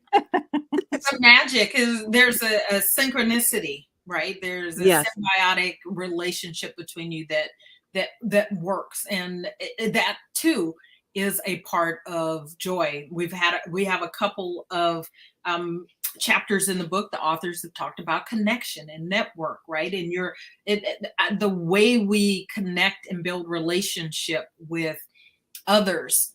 It says a lot about or informs a lot about whether or not we're enjoying what we're doing. Mm-hmm. Yeah, definitely. Yeah, I agree. So, Sally, and want to take a moment to talk a little bit about your chapter? Sure. Well, I talk a lot about finding the joy in everyday life. You know, finding the joy, and I talk about teaching. I taught Sunday school for 30 plus years, and how much I enjoyed working with the kids, putting together the programs. You know, for a long time, I was the only, I did a 1-room classroom, and working with kids, you know, a 5-year-old and a 12-year-old, and trying to come up with stories and keep them engaged for the 45 minutes that their parents were up in church. And so, you know, finding the joy in that kind of stuff, finding the joy in art. When my daughter left for college in 2012, I was lost. I was like, all right, what do I do now? Because I was driving her around and doing all these stuff, and now she's on her own. like, she doesn't need me anymore. But I started taking art classes. I joined an online art thing. I started going to these little paint and sips that they had here in town. But that art really opened me up. And, I started inviting friends over and doing art classes with them. So it's finding the joy in just everyday living, and it is work, sitting down and doing a painting, teaching and putting together curriculum is work. But if you love it, it doesn't feel like work. Yeah. So that was kind of my message. I talked about the writing in the publishing business, and then, and how our whole life, we need to just go after that joy, and shifting our mindset and our focus, because a lot of time, I mean, you could sit and be doing one thing and hating it, but just shifting your focus a little bit can take it in a whole another direction. Absolutely. So it's just how you think about the task or the thing that you're working on, and how to shift your mindset, and whether it's putting on uplifting music or dancing or calling a friend or doing something, totally, crazy, or just sitting down and being quiet, whatever it is that works for you. Some people like chaos. I used to go to my parents' house, and they would have the TV on in the living room, the radio on in the kitchen. There'd be like people talking all over the place. And that was normal over there, and that was for a long time, that was my normal. Now I've gotten to the point where, with my meditations and stuff, where that drives me crazy now. So you learn and you teach yourself what brings you joy, and it changes as you grow older, and as you learn and as you grow. Absolutely. And that's another good point that I think is been made throughout the book, is that it does change, right? What brings us joy changes. Our values, our priorities change over time. What we're looking to get out of work changes over time. And so being willing to flow with the change, right? And so periodically taking inventory, assessing where you are and where you want to be. Do you want to go somewhere different than you thought you wanted to go 3 years ago, 5 years ago? All right. My business is very different today than it was 5 years ago or 6 years ago, when I was sort of contemplating what this would be. I know that's the case for Lynda as well, right? And taking the time to experiment and play with your talents and your gifts and the things that interest you, all of that informs where you go and how you show up. Yeah, definitely. It's our experiences in life, lead us to where we are today. And so sometimes we'll take a turn that may not have been the best turn, but what did you learn through that turn that you took? And so that's one thing I've started incorporating into my life. And it was in 2015, I broke through a fear every single day that year. And that was the year that I started to ask myself, what did I learn today? What did I learn today? Mm-hmm. So that I could make shifts. And it was through that process. There are a lot of different things I learned that year by, for sure, breaking through fears every day. But, through that process, it really got me more in the curious state and being able to move into the state of mind of like, this is happening to me right now, but what am I learning? And is this happening to me or is this happening for me? Yeah. Which is a phrase that a lot of people use. And if we look at it from that perspective, like Sally said, sometimes all it takes is just looking at a different perspective. Yeah.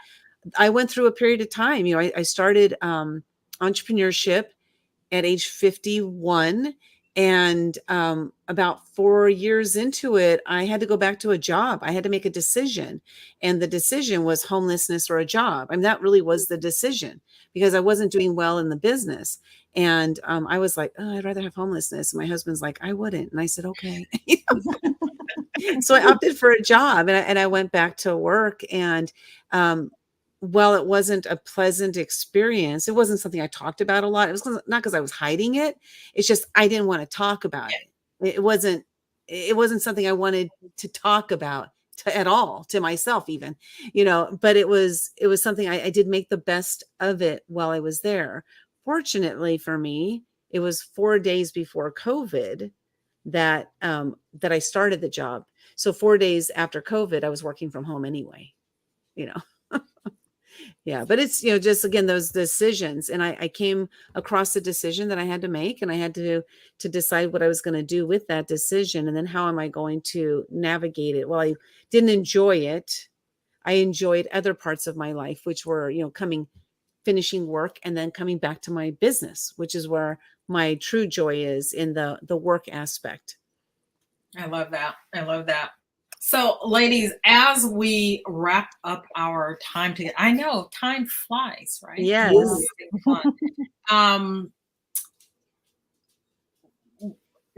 What would you like the world to take from this book, this beautiful book that we have written and you have published? The Joy of Work, which you can get at actiontakerspublishing.com/joy. You can get that there. What would you like the world to take away? Sally, we'll start with you. I think that you can find joy in just about anything that you're working on, anything that you have. You can shift your mindset and you can find something to be grateful for what you're working on. You can find something to be happy about what you're doing. You can find some way to impact the world by the work that you're performing.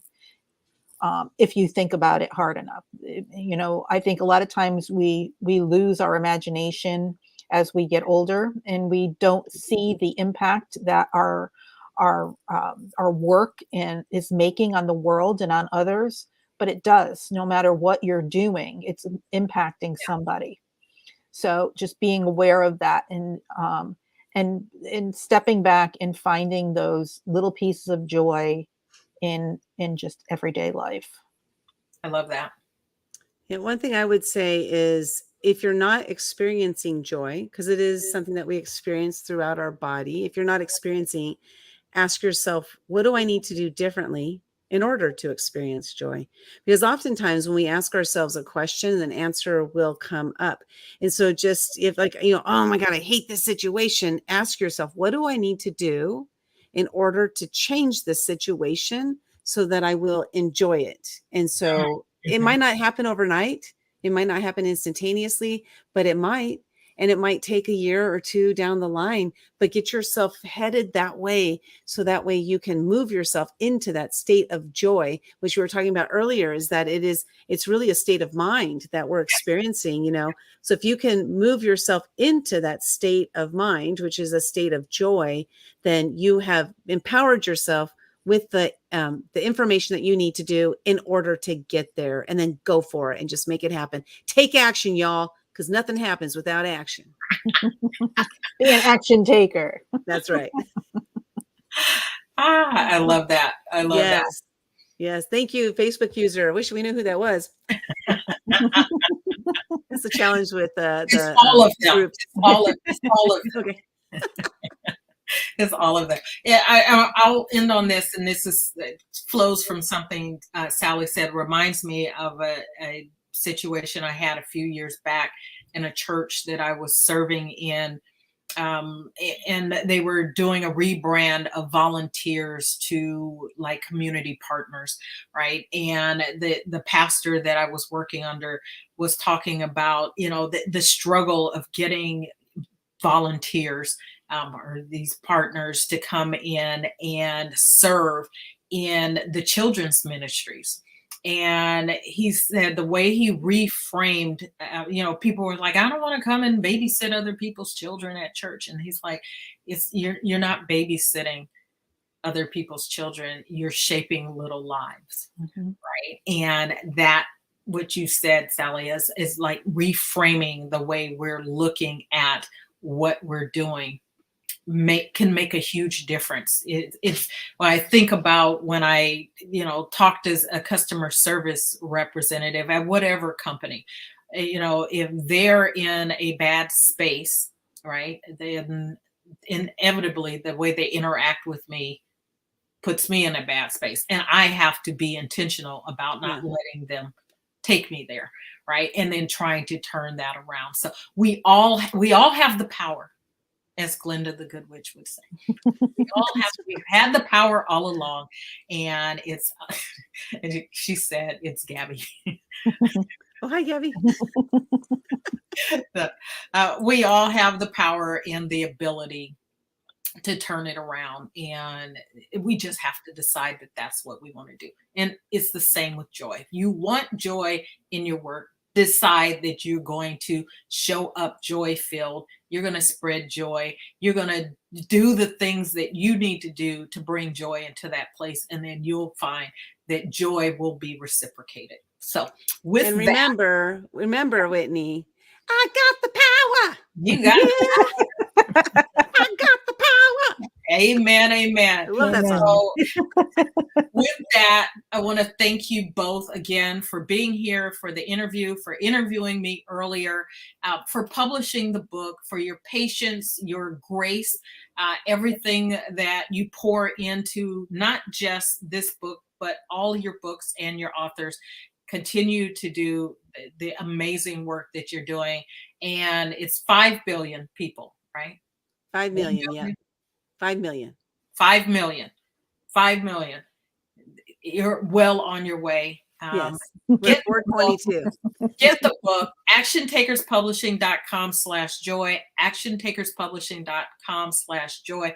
Get the Kindle version for $1.99. Buy the other versions, hard copy, soft copy, whatever.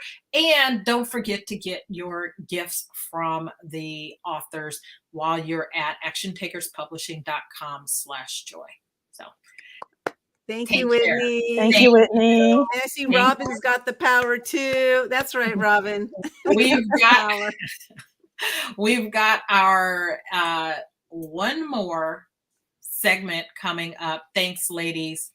As we move to our last segment, we've got some people weighing in. Yes, I've got the power too. Robin said that you have absolutely got the power. And now we're going to have our final panel. Robert Hilliard and Pam Marcheski. Welcome, welcome. That's right. The book, we are here for The Joy of Work, how loving your work changes your life. And we are talking with our final two authors of the day, who are going to share. We'll start with learning a little bit about you, and then we'll move into some discussion about your chapter, the messages that we are communicating, and some fun facts about the both of you. I'm pretty sure I know something fun about you both. So, Pam. Hi, Whitney. How are you? Good. Congratulations. Exciting day. Thank you. Congratulations to you too. Is this your first time as a international best-selling author? Well, it was my second book. I did 2 in 2 weeks, which I'm excited about. But this is the international one, so yeah, it's real exciting. Awesome. And I never, I've done a lot of things with some of the authors before, like amazing, great group of friends and professionals. But to be able to do a book together, that's really exciting. Awesome. Congratulations. So, Pam, tell us about yourself. Who are you? What do you do? So my name's Pam Marcheski. I live in San Diego, California. And beautiful. I am the mom of a 32-year-old. I moved to San Diego to be close to him, and now he works all over the U.S. So, but that's okay. Those darn children. Those darn children, right? For work, I run my own company now. I run a company called Intentions to Actions Leadership. So I'm an executive leadership coach, but I'm a mindfulness-based leadership coach as well. Okay. So I made that transition into my own business after decades in the retail industry, which I loved. I started from a stock room to a fitting room to every role there was up until my last role as a vice president. And I loved it, and I learned so much from it, and it was a joy. But it was time to transition, and when I was making that transition out of my last company, I really started doubling down on understanding mindfulness and its impact, especially in the world that we live in today.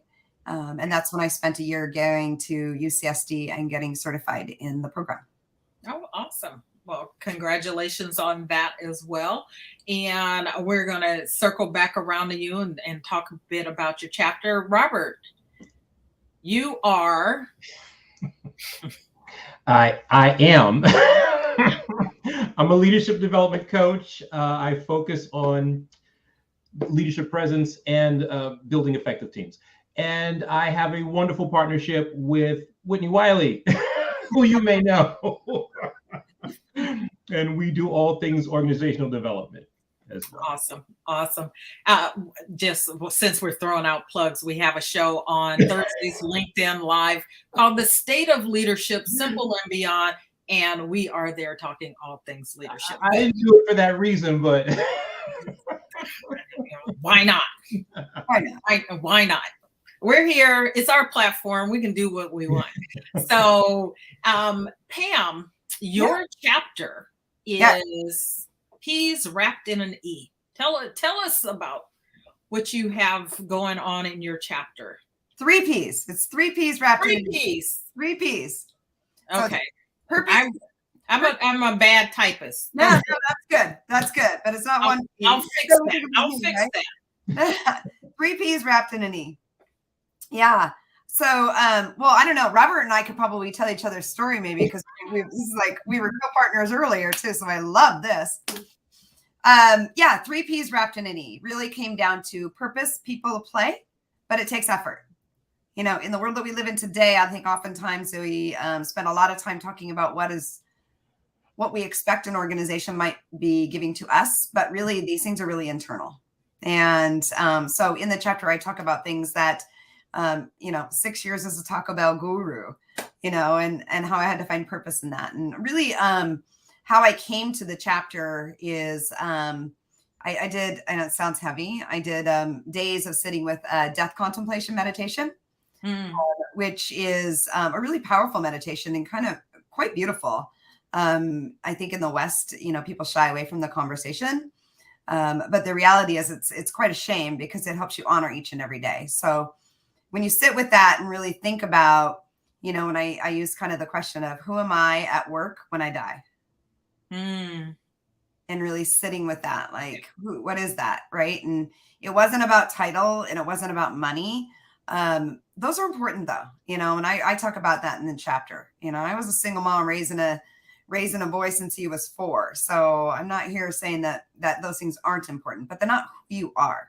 Right. Those are external things. And if everything becomes external, that's where burnout comes. That's where the heaviness comes, the lack of fulfillment comes, that everything in joy at work has to be internal. It really does, for it to be lasting. Yeah. Because joy is an internal feeling. And we want to go from the inside out, not the outside in. It just doesn't work. No. So that's where the effort comes in. And so it was a really great experience for me to kind of sit with that and write this chapter because I really hadn't sat in that space to really think about it. No, I love that. And, a recurring theme throughout the day, right, has been those experiences, those things that give us either opportunity or the impetus, really, to reflect, to be introspective, to dig in, to look for the nuggets and the lessons and those through lines so that we can, right, show up connected to our values and what really matters. And I agree with you. Also was a single mother of a boy. And it's easy to say from where I sit today, sort of in a judgmental way, that certain things don't matter. Not being judgmental at all, but they do matter. But you're right. They don't hold the sway long term, Yeah. right? That you need to stay connected. Yeah, they ebb and flow. Yeah. I think that's the thing, is that they Yeah. ebb and flow. And if you cling to them at the place that you're at, they'll cause suffering. They just will. Anything that we attach Absolutely. to. So it's not it's not that they're not important, but they do ebb and flow. And Absolutely. that's what's important. And I would say, and I love that you just brought that up, that it caused suffering, right? And I think of my experience, my journey, and it was holding on to some of those things longer. I'm not going to say longer than I should have, because there were lessons in that as well. And all of those things serve where I am and my clients now. But certainly I felt like I was where I was much longer than I should have been. Yeah. Right. And that's not true. I was there absolutely as long as I needed to be. Yeah. Impermanence is real. No, that is what it comes from, this meditation, is just the recognition. You know, we absolutely know that's true. We just don't want to live in the relative truth of that. Right. Right. So, yeah. Yeah. Right. Absolutely. So Robert, tell us about your chapter, and hopefully I got that right. And if not, keep it to yourself. Yes, exactly. No, it's really about that. It's not such a bad thing to look at, you know, where you are, your purpose, and make adjustments. I was a musician, and I thought that was all I ever wanted to do. And on the one hand, I was living my dream, but the dream wasn't all that it was cracked up to be. So I was in the music industry, and it was a grind. And so I had been on records and I had done stuff, but I still had to have a job, you know, and a lot of people don't realize that when you're in an industry like that, you have to work a lot. You have to work a lot. I didn't have insurance, so I got a job that allowed me to have insurance. And that became the big thing I used to say with people, because I was still doing gigs, and people would say, "Why are you here?" And I said, "My day job funds my dreams." That's what I would tell everybody. And it got to the point where other people started pointing things out to me. I didn't recognize these things in myself. My bosses, my managers and supervisors would say, "You would probably be good doing this thing over here." And I would try it out. And I was good at it. I could always be better, but I was better than I thought I was going to be. And that's how I started my journey. So the real point of the chapter is that the journey, you may have a plan. That plan's going to take many twists and turns.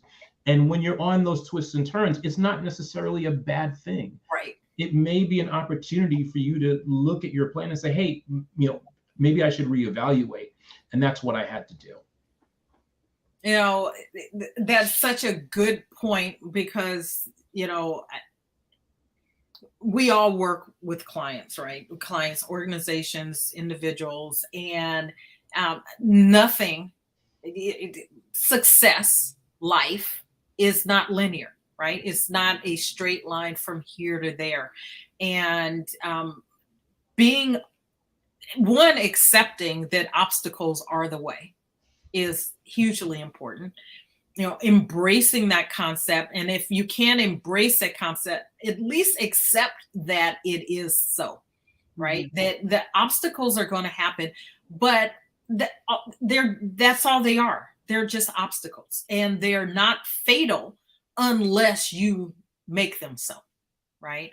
And it allows you, it's an opportunity to get curious, and it's an opportunity to move in a different direction. Maybe it's a detour, maybe it's a whole new plan altogether. Only you get to decide that. Or you can stop right there and, you know, stop right there. I'll leave it there.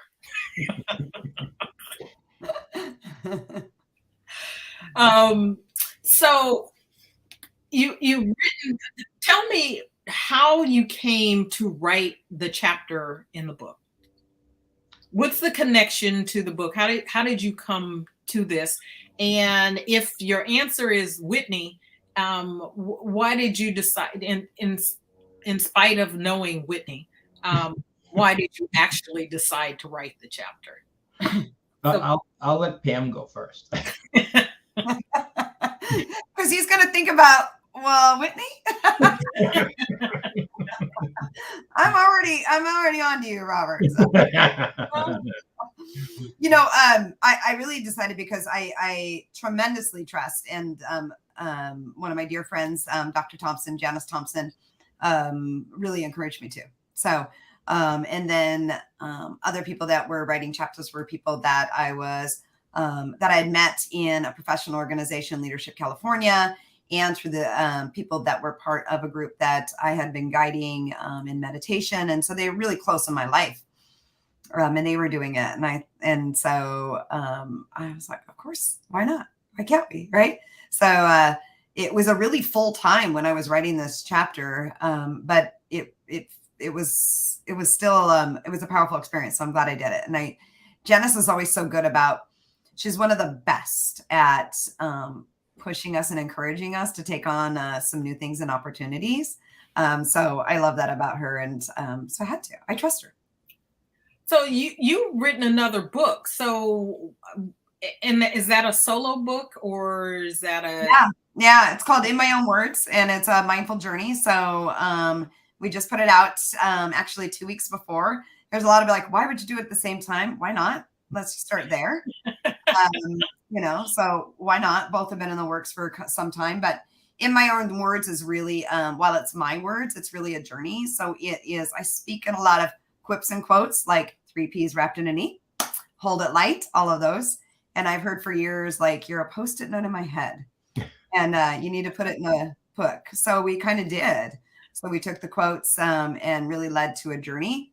What I love about both of these was this collaboration of working with others and getting, nuggets from all of you. And then In My Own Words is really a journey that one can take, but also that it's something that you can practice. So you can pick a quote and make it your quote for the week. So if it's thoughts and emotions are what we have, not what we are. Okay. How about we notice throughout the week when something triggers us and we feel like we're really attached to it, and start to see some of those things so we can hold those things a little bit lighter.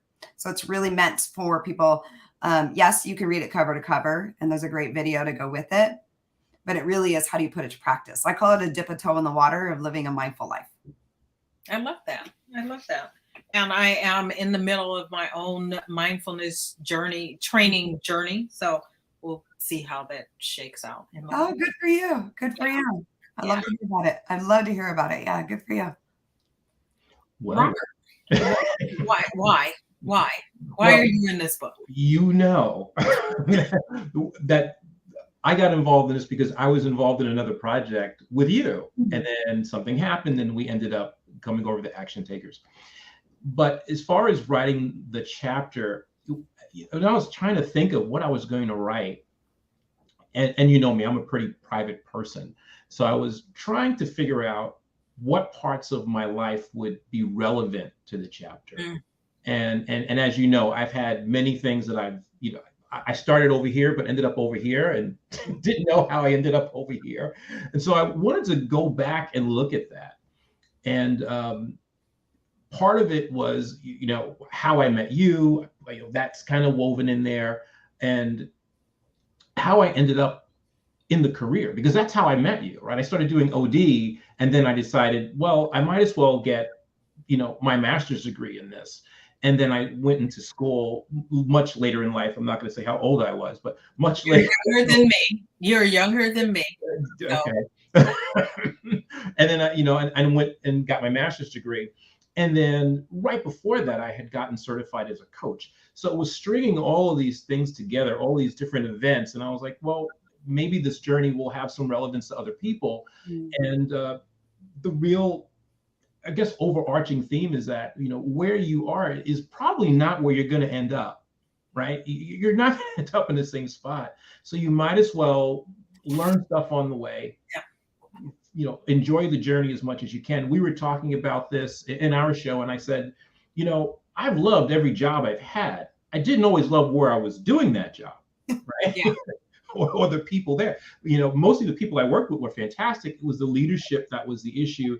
And that what made me think about, maybe I should try a career in helping leaders be better. And so that was part of that journey as well. And it's interesting because that was the same sort of impetus that sent me back to school, right? Which was observing the people that I worked with in general would find leaders suspect. And I was like, why is it like this? Right.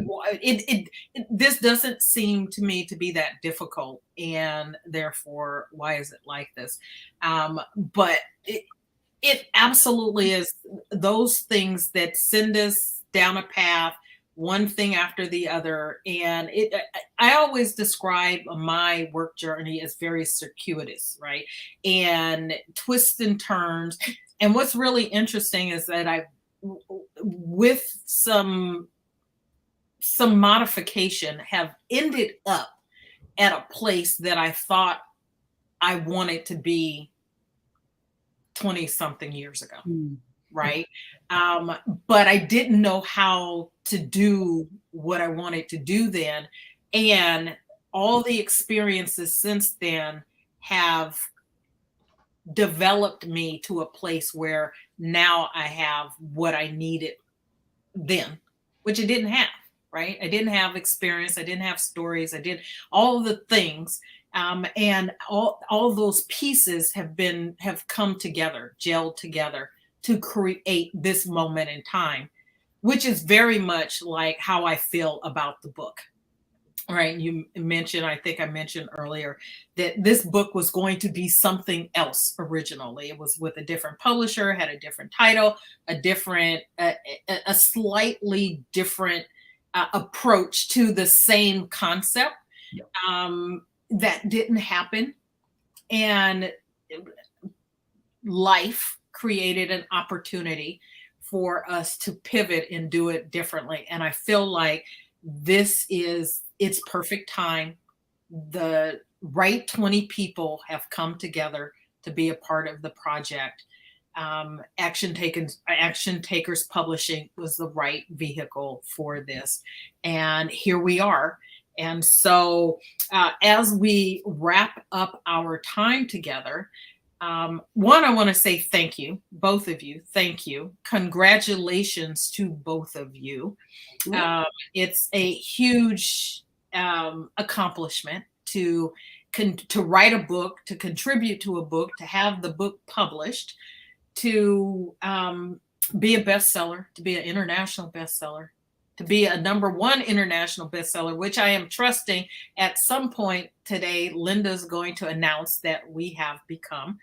And in all of that, the congratulations, the celebrations, the win, and all of that, you guys have poured out a piece of you that is going to serve the world in a way that without this book would not be served. And all of us, I think, do this work where we are seeing dysfunction, unhappiness in workplaces, with employees, being pulled one way or the other during the pandemic and the work from home, don't work from home. You're a slug if you want to work from home, right? All these things. And it's like, so how can we inject back into this workplace a sense that it's okay to be joyful in your life and in your work? And you guys have contributed to the message of that. So I want to thank you for that. But before we go, I want to touch on, I asked all of the authors to share a fun fact about them. So I want to leave our audience with some fun facts about the two of you, just so that they know you just a little bit better. Robert, I'm going to have you go first. Fun facts. I don't know if they're fun facts, but I'm also a martial arts instructor. That's a fun fact. You know that, but I've been doing that for over 30 years. So some people know me from that world. Some people know me from the OD world. Some people know me from the music world. So it's interesting how that You're all. Renaissance man. I wouldn't call out myself that, but thank you. You didn't. I did. Okay. Pam, Oh what was your fun fact? Oh my goodness. Well, I think I shared with you, I've moved a lot, 12 times for my work. And my son, toe at hand at 4, starting to move around, as far as Alaska. We spent 3 years there. I shared that fun fact because I think it really is pertinent that all of it was because of work. Sometimes it was to take a job that was maybe a level down. But it was still fun, right? Like that's that internal work. And I got to live in a lot of different places, and I loved every part of it. There's some of them not so much as others, but I gained so much from that. I got to give the joy of work to 3 people this week, and I cheated and gave it to them early. But they came into my life 15 years ago and worked, with me in Salt Lake City. And now we're all in different places, but yet we are so deeply close. And that's really the joy of it. We don't need to make this work thing so heavy. Yeah, it's important, but it doesn't need to be as heavy as it is. And somehow in the last 3 decades, we've allowed it to become so much of our identity. We've kind of lost that lightness. It hasn't always been that way. So I hope that people will read it and find their own little nugget and do their own internal reflection, right? I hope so too. And one of the things in the book is there are enough chapters, and so it's not just people sharing their stories. There are people sharing their path. Yeah. Right. They're sharing their path, a process that you can use in order to do the reflection, the introspection. There are exercises in addition to the inspiration that comes from the story. So we hope that you see that you take that, read the chapters. You don't have to read the book front to back. You can pick chapters, read one a day for 20 days and see how it changes your life. Pick and choose, throw darts at the wall, or whatever. But get the book. Get the book. Let it change your life. It will change your life if you allow it. But you got to get the book first. $1.99 for the Kindle version, and then you can get the paperback as well. So, Pam, Robert, thank you. Thank you so much for taking the time to come and share a little bit about who you are, your journey, about your chapter. I look forward to seeing you guys at the celebration later today. And again, congratulations. And I will see you both soon. Thanks, Whitney. Thank you so much. See you soon. Bye-bye. Bye. So, as I wrap up here today, it's been 3.5 hours of interviewing the authors from the book. Again, it's The Joy of Work, How Loving Your Work Changes Your Life. Whitnie Wiley, Jennifer Persike, and Dr. Janice Townsend. There are 17 other contributors in the book. Read the stories, read the chapters, take something from it. You could take a little bit of something from each one. Some of the stories are going to resonate with you more than others, and that's okay, right? That's the beauty of a collaboration project, is that everyone has something to offer. Feel your way through it, enjoy reading it, and we would love to hear back from you. So one of the ways that you can do that would be on Amazon. You can, after you've read the book, leave a review there. Also, the interviews will be also hosted on the Life Lemons and Lemon Drops podcast and the Love Your Work podcast. You can get both of those on platforms where you listen to podcasts. You can listen to these over again. They will be cut up, so it will be shorter than 3.5 hours. Take from those interviews and take from the book what you need, and then take action. The inspiration is one thing. Taking action is a whole other thing. And if there's anything that I can do, please feel free to reach out and let's talk about how I can help you. The other thing, in the book, each of the authors has a way for you to contact them. So you can reach out to the authors that resonate with you there as well. So until the next time I have an opportunity to chat with authors, take care.